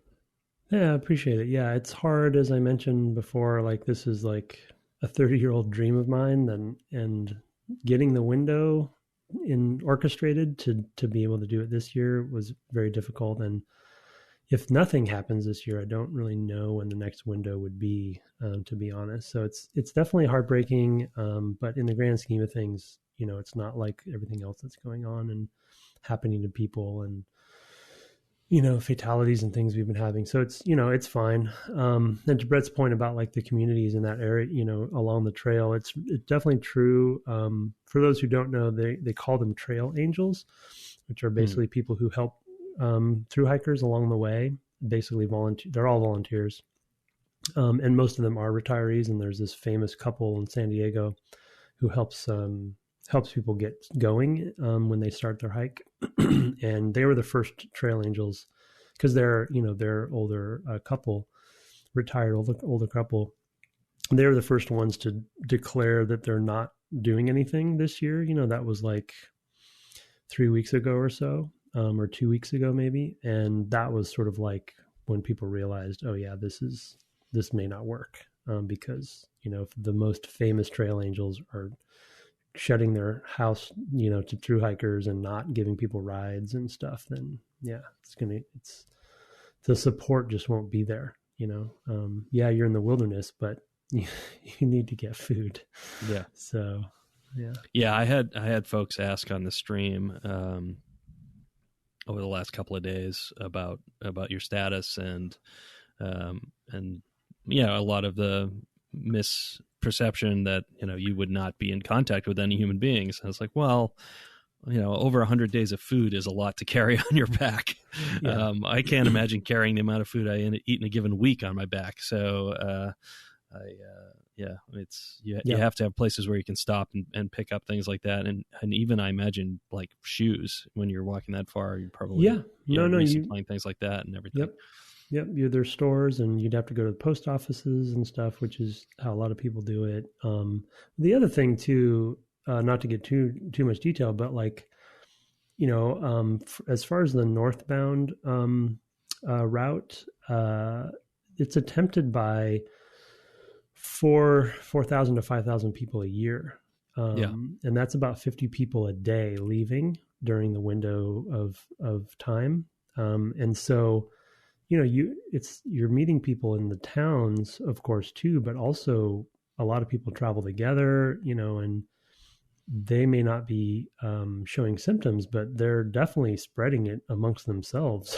Sure. Yeah. And then they all get to town. And if they become ill and they're way out in the middle of nowhere, that also puts rangers and whatever at risk. Yep. I don't know if they're rangers at that point, but people who are tending the trail or first responders, are out there saving this hiker who shouldn't be hiking.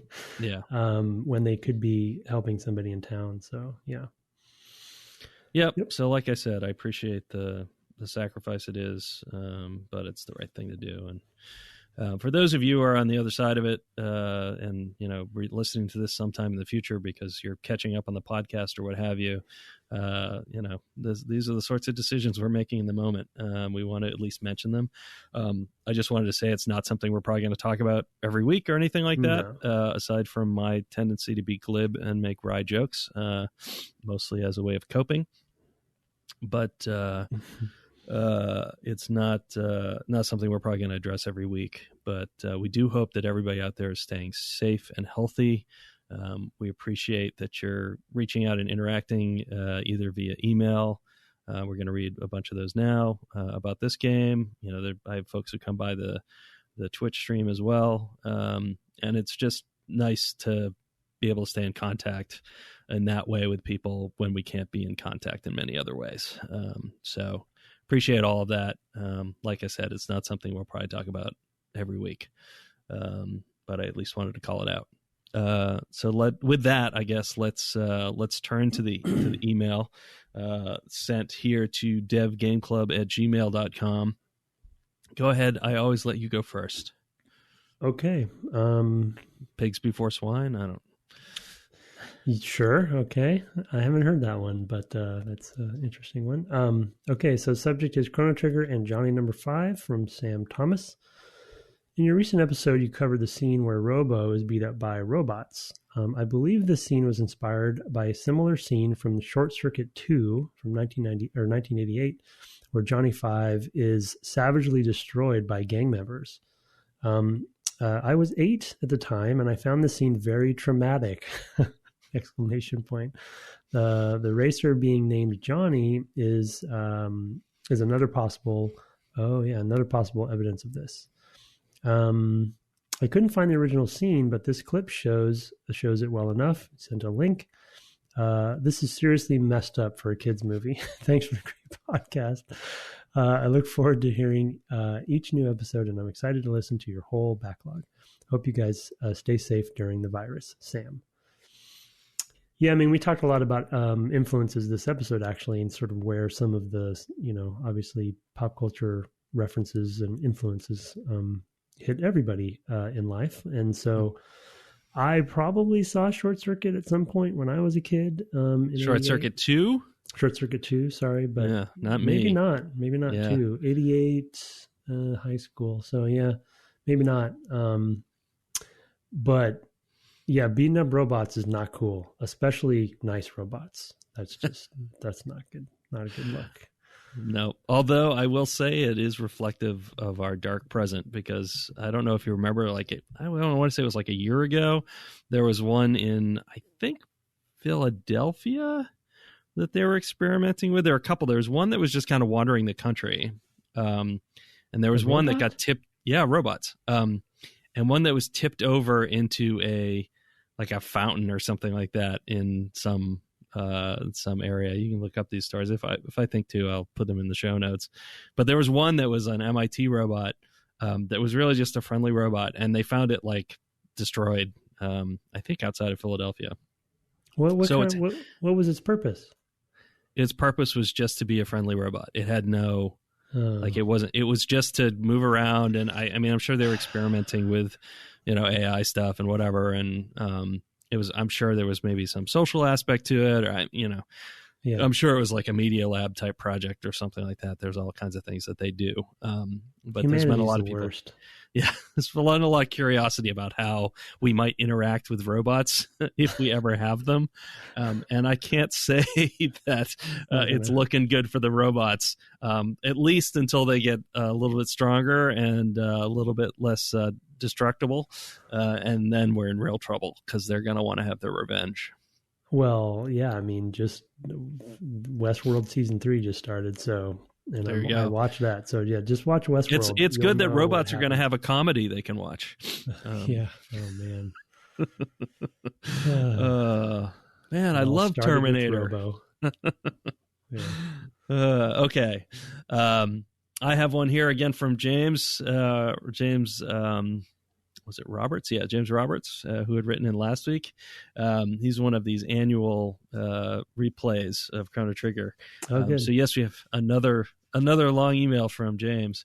I warned you last week. I love this game. I didn't want to spoil anything in my first email, so I was saving my notes on the first play session for now. Yes, Tim is correct. He has anime cutscenes in his version that aren't present in the SNES version.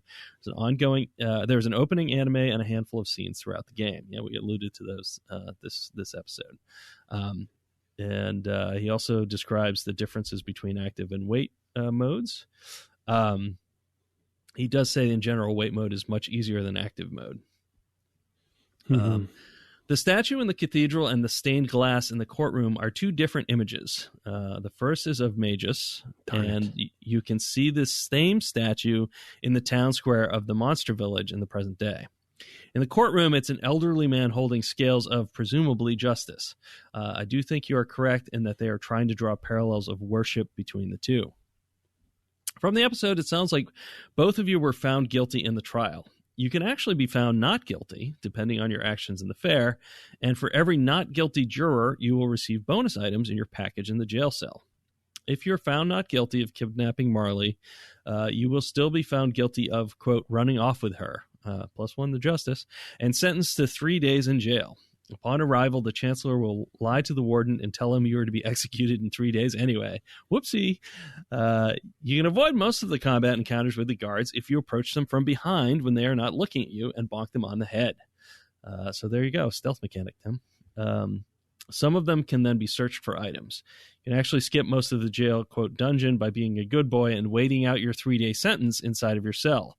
Goes by pretty quick, and you will be taken away to be executed about halfway into the dungeon, only to be saved by Luca in the end. We Wow. proceed through the rest of the dungeon like normal.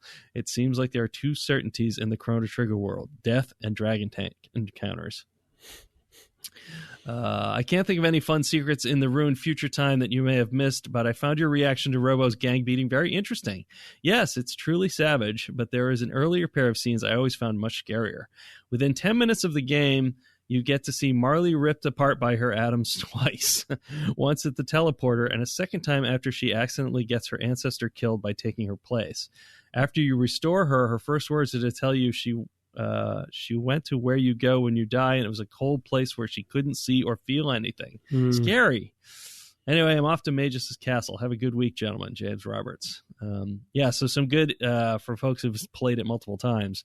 I particularly like that there's a lot of variety in that whole dungeon sequence, in the ways that can play out. Like, Yeah. I mean, it's got this typical, like, we're going to branch out the possibility space and then bring it back in so that you get the one thing that we want you to have, which is that dragon tank battle, I guess. But it does have multiple ways it can go, and that's kind of cool.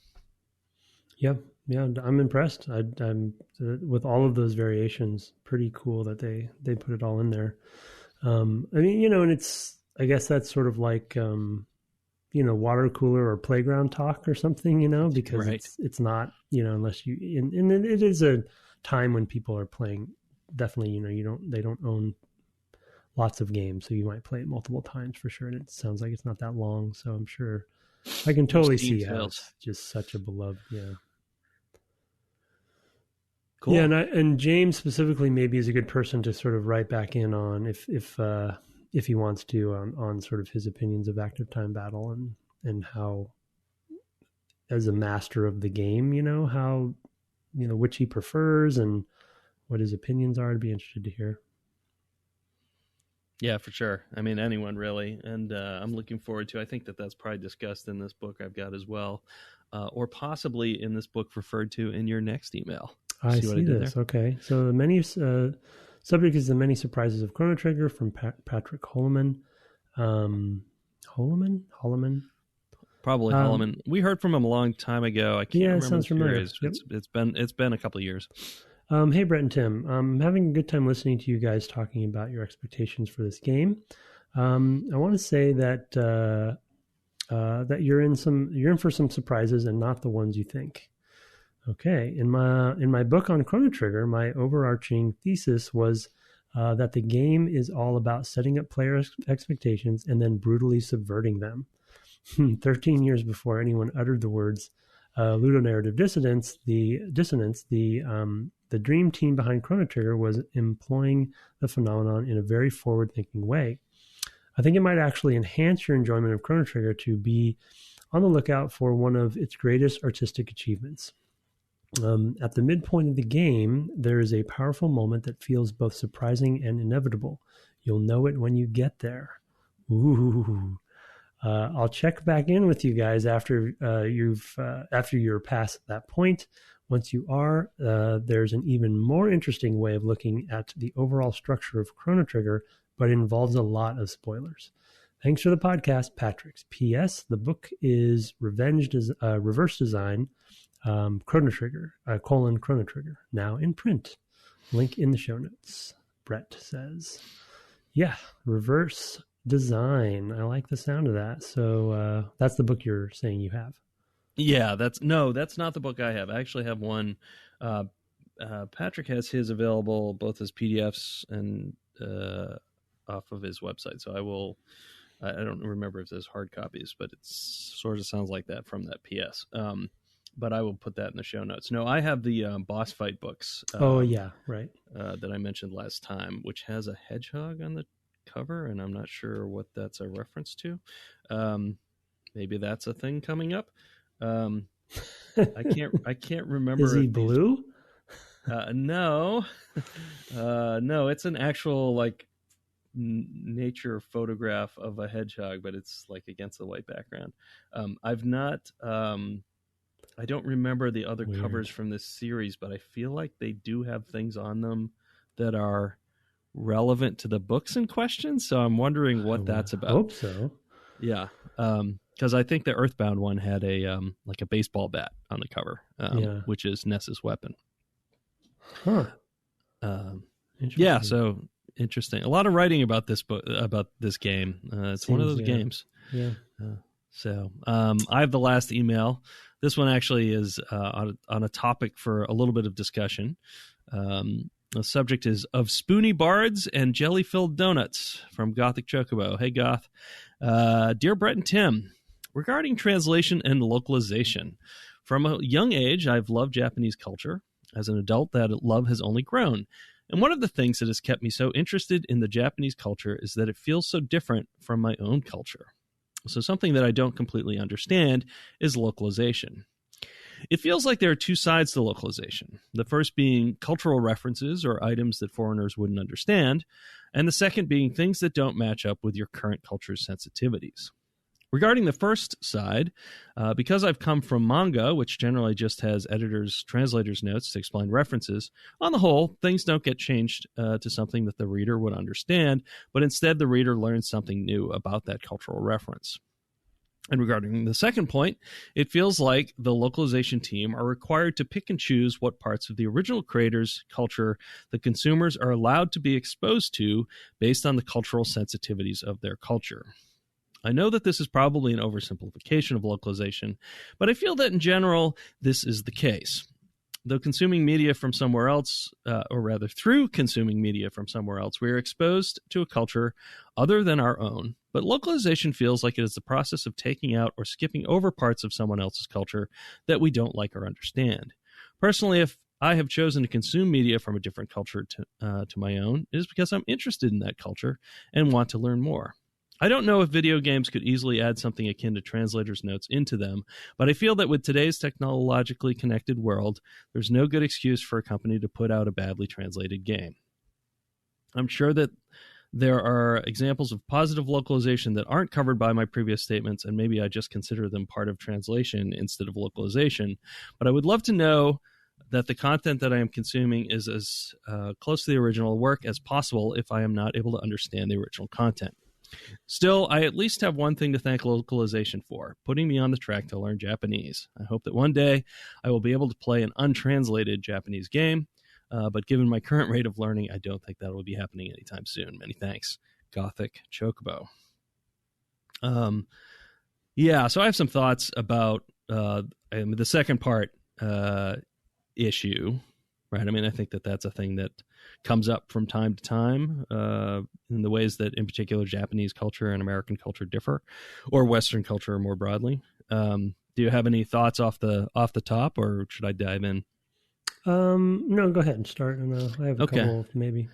Yeah, I mean, I think the issue there. So, I mean, to take one area of kind of concern at times is there's often age issues. There are characters who might be of too young an age for Western minds as far as being romantic interests. So let's just pick that as an example to talk about what I'm after. Normally, these would not be presented as they'd be presented as natural and okay and fine. And if that puts me as a Western player into a mind of being grossed out, then the creator's actual intent is kind of lost, right? If my response to something that's supposed to be a love story is like, ew, that's not cool, then it's probably better just to localize it into something that I'm like okay with. You know what I mean? I find that when I see people say like, don't change it, whatever, I'm like, well, then I won't get the thing out of it that I would have gotten if I were Japanese, because my natural inclination will be to be like, ew, that's not cool. I use that just as an example because of a book I've read recently. It could be any number of things.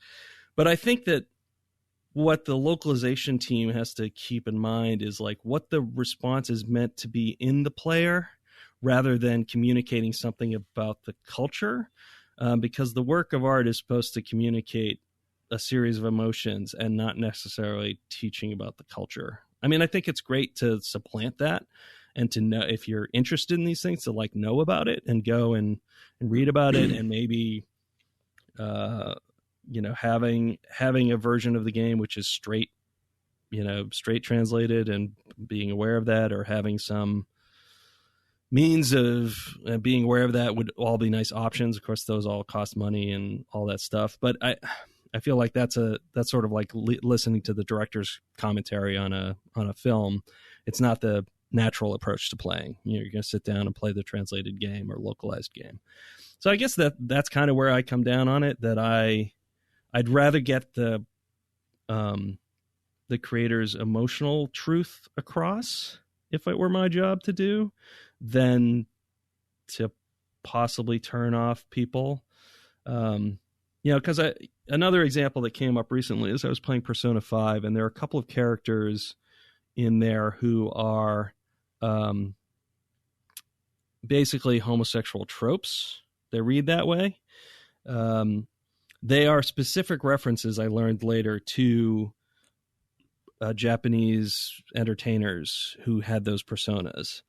There was no way that was going to come across to me. It's not communicated in any way. And my only reaction to that section was like, ew, that was kind of gross, which is not what it's intended to be at all. I mean, that would be like, I don't know. I'm trying to think of a similar sort of crass thing. Like, I don't know, that guy, like Andrew Dice Clay, like, if you that's a really dated reference, but if you were a Japanese person encountering his humor, you might go, or a character who's based on him, you might go, oh, that guy's really gross, not realizing that it was like a reference to this specific comedian or whatever, because that's a pretty deep cut and you wouldn't necessarily be exposed to that. So I had no way of knowing that. And they're in the new version Royal, they're localizing that, they're relocalizing those sections of the game to not be so on the surface problematic. Again, yeah, I mean, it's worth digging into that stuff and knowing it, but most people won't. And so you have to kind of keep that in mind when you're trying to localize a piece of art. We kind of talked about translation, which has similar machine translation and like language translation, which just has similar issues in general of just like carrying the context and the information that you want to get across. I don't know. That's kind of my gut reaction of why it happens, and what I'd actually kind of prefer in most cases. I don't know if you have any. Yeah, I mean, now that I've blathered.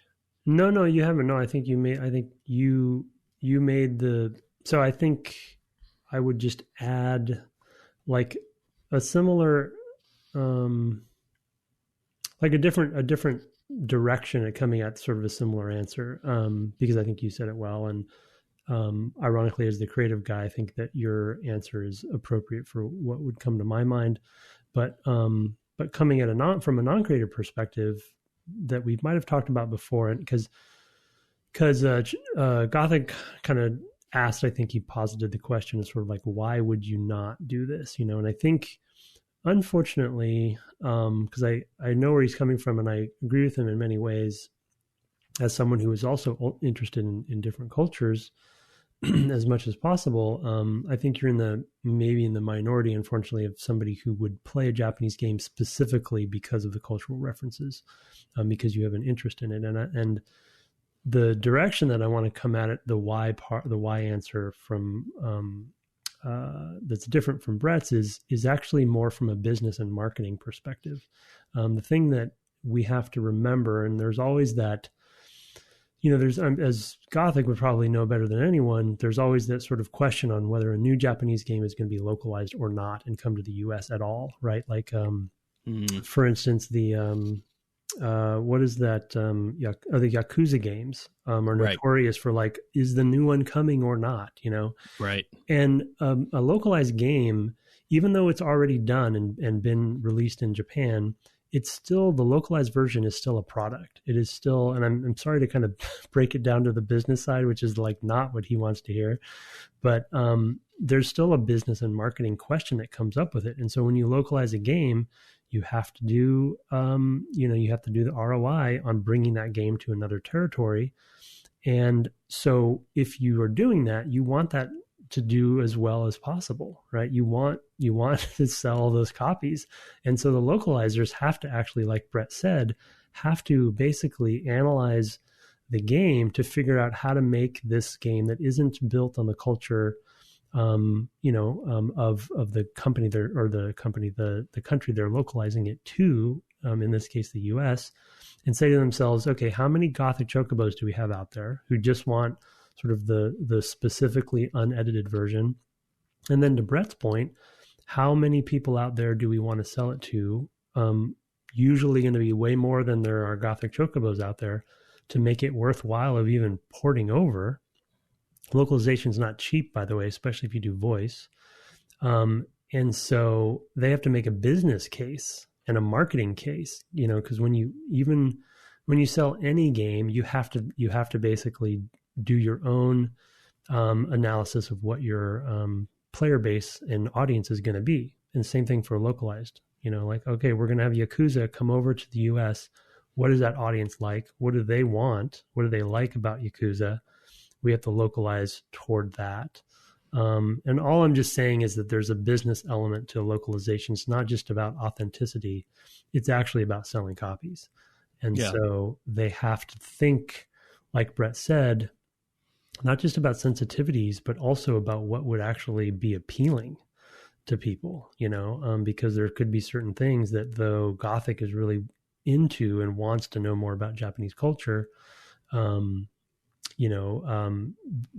lot of the audience that would be buying it over here may just want to play a game where you play as a Japanese mobster, and just want to play kind of that game more than the specific. Yakuza is a hard one because Yakuza seems to be built so much around the culture, so it's maybe not a good example. But say like a science fiction action game, is another something that isn't as much set in the real as in modern times. But anyway, I just wanted to bring up the business case where localization is not cheap. And if they're going to do it, they need to sell a certain number of copies. And so they can't, like Brett says, they can't have it be specific, purely as it was, because they need to think about a different audience altogether. Yeah, that's a good point. I mean, I've played Yakuza 4 on the stream, actually. So I think Goth was probably around for that. And that's a game that it's definitely at a weird space, because to take things out that we would find weird would be very difficult in those games anyway. And so they're typically left in. No, but it is because it's a different side of the coin, where it's like, well, the development cost to remove, say, the hostess parlor sections of the game, that would be too expensive. So we're going to leave that in and maybe lose some people from that whole bit of it. Make it more niche, basically. Yeah, exactly. I mean, I didn't engage a lot with that content because I find it, there's some that you have to do because it's part of it. And then I looked at it again and I was like, this is not, it feels too like pimping. It's not, I don't like it. You're dressing up these women and trying to appeal to their audience, and it feels gross to me, and I don't like those parts of the game. Luckily, the design accommodates, for the most part, ignoring parts of it. You're just, you're not gonna see how those things play out, but that's also fine. It's not, other than maybe a scene or two, it's really not integrated into the main storyline, and it's mostly fine to ignore. And other stuff might translate just fine or be kind of odd, but not necessarily offensive or, queasy making. I wouldn't be happy with sushi restaurants in Yakuza that served whale, or dolphin for that matter, which would be illegal here in the United States, but is not in Japan. And that's, yes, I'm losing something about the culture, but it's something I kind of actually already know. So maybe I'm not a good example. It's a tough issue, but it's a financial and sometimes an artistic issue. It's a lot of reasons. It's a complicated question, I think for those who really want to understand the culture, there are a lot of other ways to understand it, for sure. And that's not necessarily true of the artistic intent. It may not be easy to get the artistic intent without some changes. So, and certainly it may not make it possible to bring it here at all. There are definitely times when things get, they become a big deal in the West when we see them. And I do remember there was a game that just had crazy physical proportions on its characters some years ago. And it was surprising that we got that game at all. I don't remember the name of it. It's like 7 years ago now, but I definitely remember that being a whole thing of just like me looking at it and going, yeah, that's totally not for me. And sometimes you can see that, but with some of these more subtle things that appear just as kind of a sidebar in a longer game, I think especially for some of these very expensive to localize games, I think Persona 5 was a 100+ hour game for me. Like I can't imagine. And that had fairly minor stuff in it, really. I mean, it was kind of a thing where I went, oh, that's kind of gross, and moved on. But I if something were threaded more through it, it would be hard to justify turning off those players and, having them be upset. So it's a tough one. I mean, anytime you take a product, like even taking it out of localization for a second and just talk about anytime you have a game, work of art, product that is going to be marketed and sold to a different audience than it was originally intended, you're going to have this problem. Like just take gender as an example, right? Say you've made a game that was focused and marketed, because again, I hate to bring in the business and marketing side, but it's a big part of our world. It's a really important part, because we wouldn't be doing this. You wouldn't get the games unless somebody did that stuff and thought about that stuff. But if there was a game, which as we talked about kind of earlier in the episode, was completely marketed and focused around a teen male audience, that's the segmentation that marketers and business and P&L and ROI and all those sorts of silly acronyms accommodated or focused on. And then someone said, hey, you need to now sell this game to teenage girls. That is a similar problem of like, okay, what do you do? There's a sort of localization in a way that could happen there. What do you do to change this game into something different, that would essentially go to a different market segment? It's a really interesting and fascinating, and I think I probably talked about this in the podcast before, but if there's one thing that over my career, at least, that I've grown an appreciation for in a whole different direction than I thought, because I used to be not anti-marketing, but like felt like marketing was not what we should be worrying as much about, because artists and we're making, I'm a designer and creative, blah, blah, blah. But like it's its own art form, and it's also important. And I think it can be done well and it can be done poorly. And it's an important part of the whole process too, because it's how you get your game to the people that should get it, we could, as you can see, we could talk about this for. Yeah. I mean, I did want to say there is one other resource for this though. And, even if it's not part of the localization, it's often reported in sites like Kotaku, for example. They will explain often that's how I learned about the fact that these particular characters were basically a reference to existing comedic characters in specific. Like I would never have known that. And I don't know where I would have found that, but there are people at some of these sites who do this work to explain where it came from, also explain the changes and do those sorts of things. They don't always necessarily happen in the moment. Sometimes they do. It depends on how big the game is and whether there's an outcry. But a good reporter is looking for those stories and will explain those cultural differences and let you understand why. A similar thing actually happened with Yakuza. This was wild. Like a year or two ago, they had a character in the Yakuza game who was based on a specific actor in Japan who was arrested for drugs. He was a voice actor in the game. And was he a voice actor? I thought they also modeled him on it though. They might have. They modeled the character on the. Yeah, he voiced it, but he's a well-known person. Yeah. But I think he also voiced the character, right? Sort of like any of the characters in Death Stranding, for example. Yeah.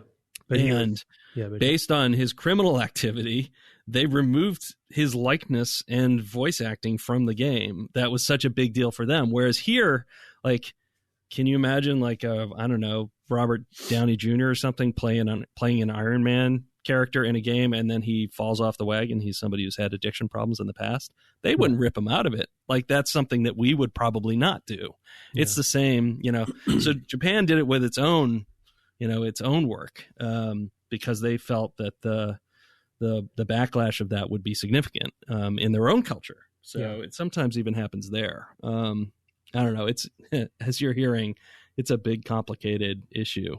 And that, again, a financial decision. There are probably people in Japan who would rather have still seen that character, than the change that they got. So, yeah. Anyway, those are some thoughts, Goth. I totally get, I get where you're coming from, but yeah, you are probably rarer as far as everyone goes. I don't think I've ever found in any Final Fantasy a Gothic chocobo. So, although there is isn't there in Final Fantasy 14? There's a black. There are black chocobos. Yes. Chocobos. That's the thing. Yeah, but they don't paint their claws black as well. Okay. So, got it. Talons. Okay. Anyway. Thank you for the emails. Again, those were sent to devgameclub at gmail.com. And that's our show.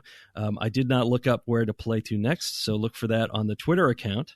You can find the show at devgameclub.com and on Twitter at devgameclub, where you can also find my co-host at Tim Longo Jr. with the JR at the end.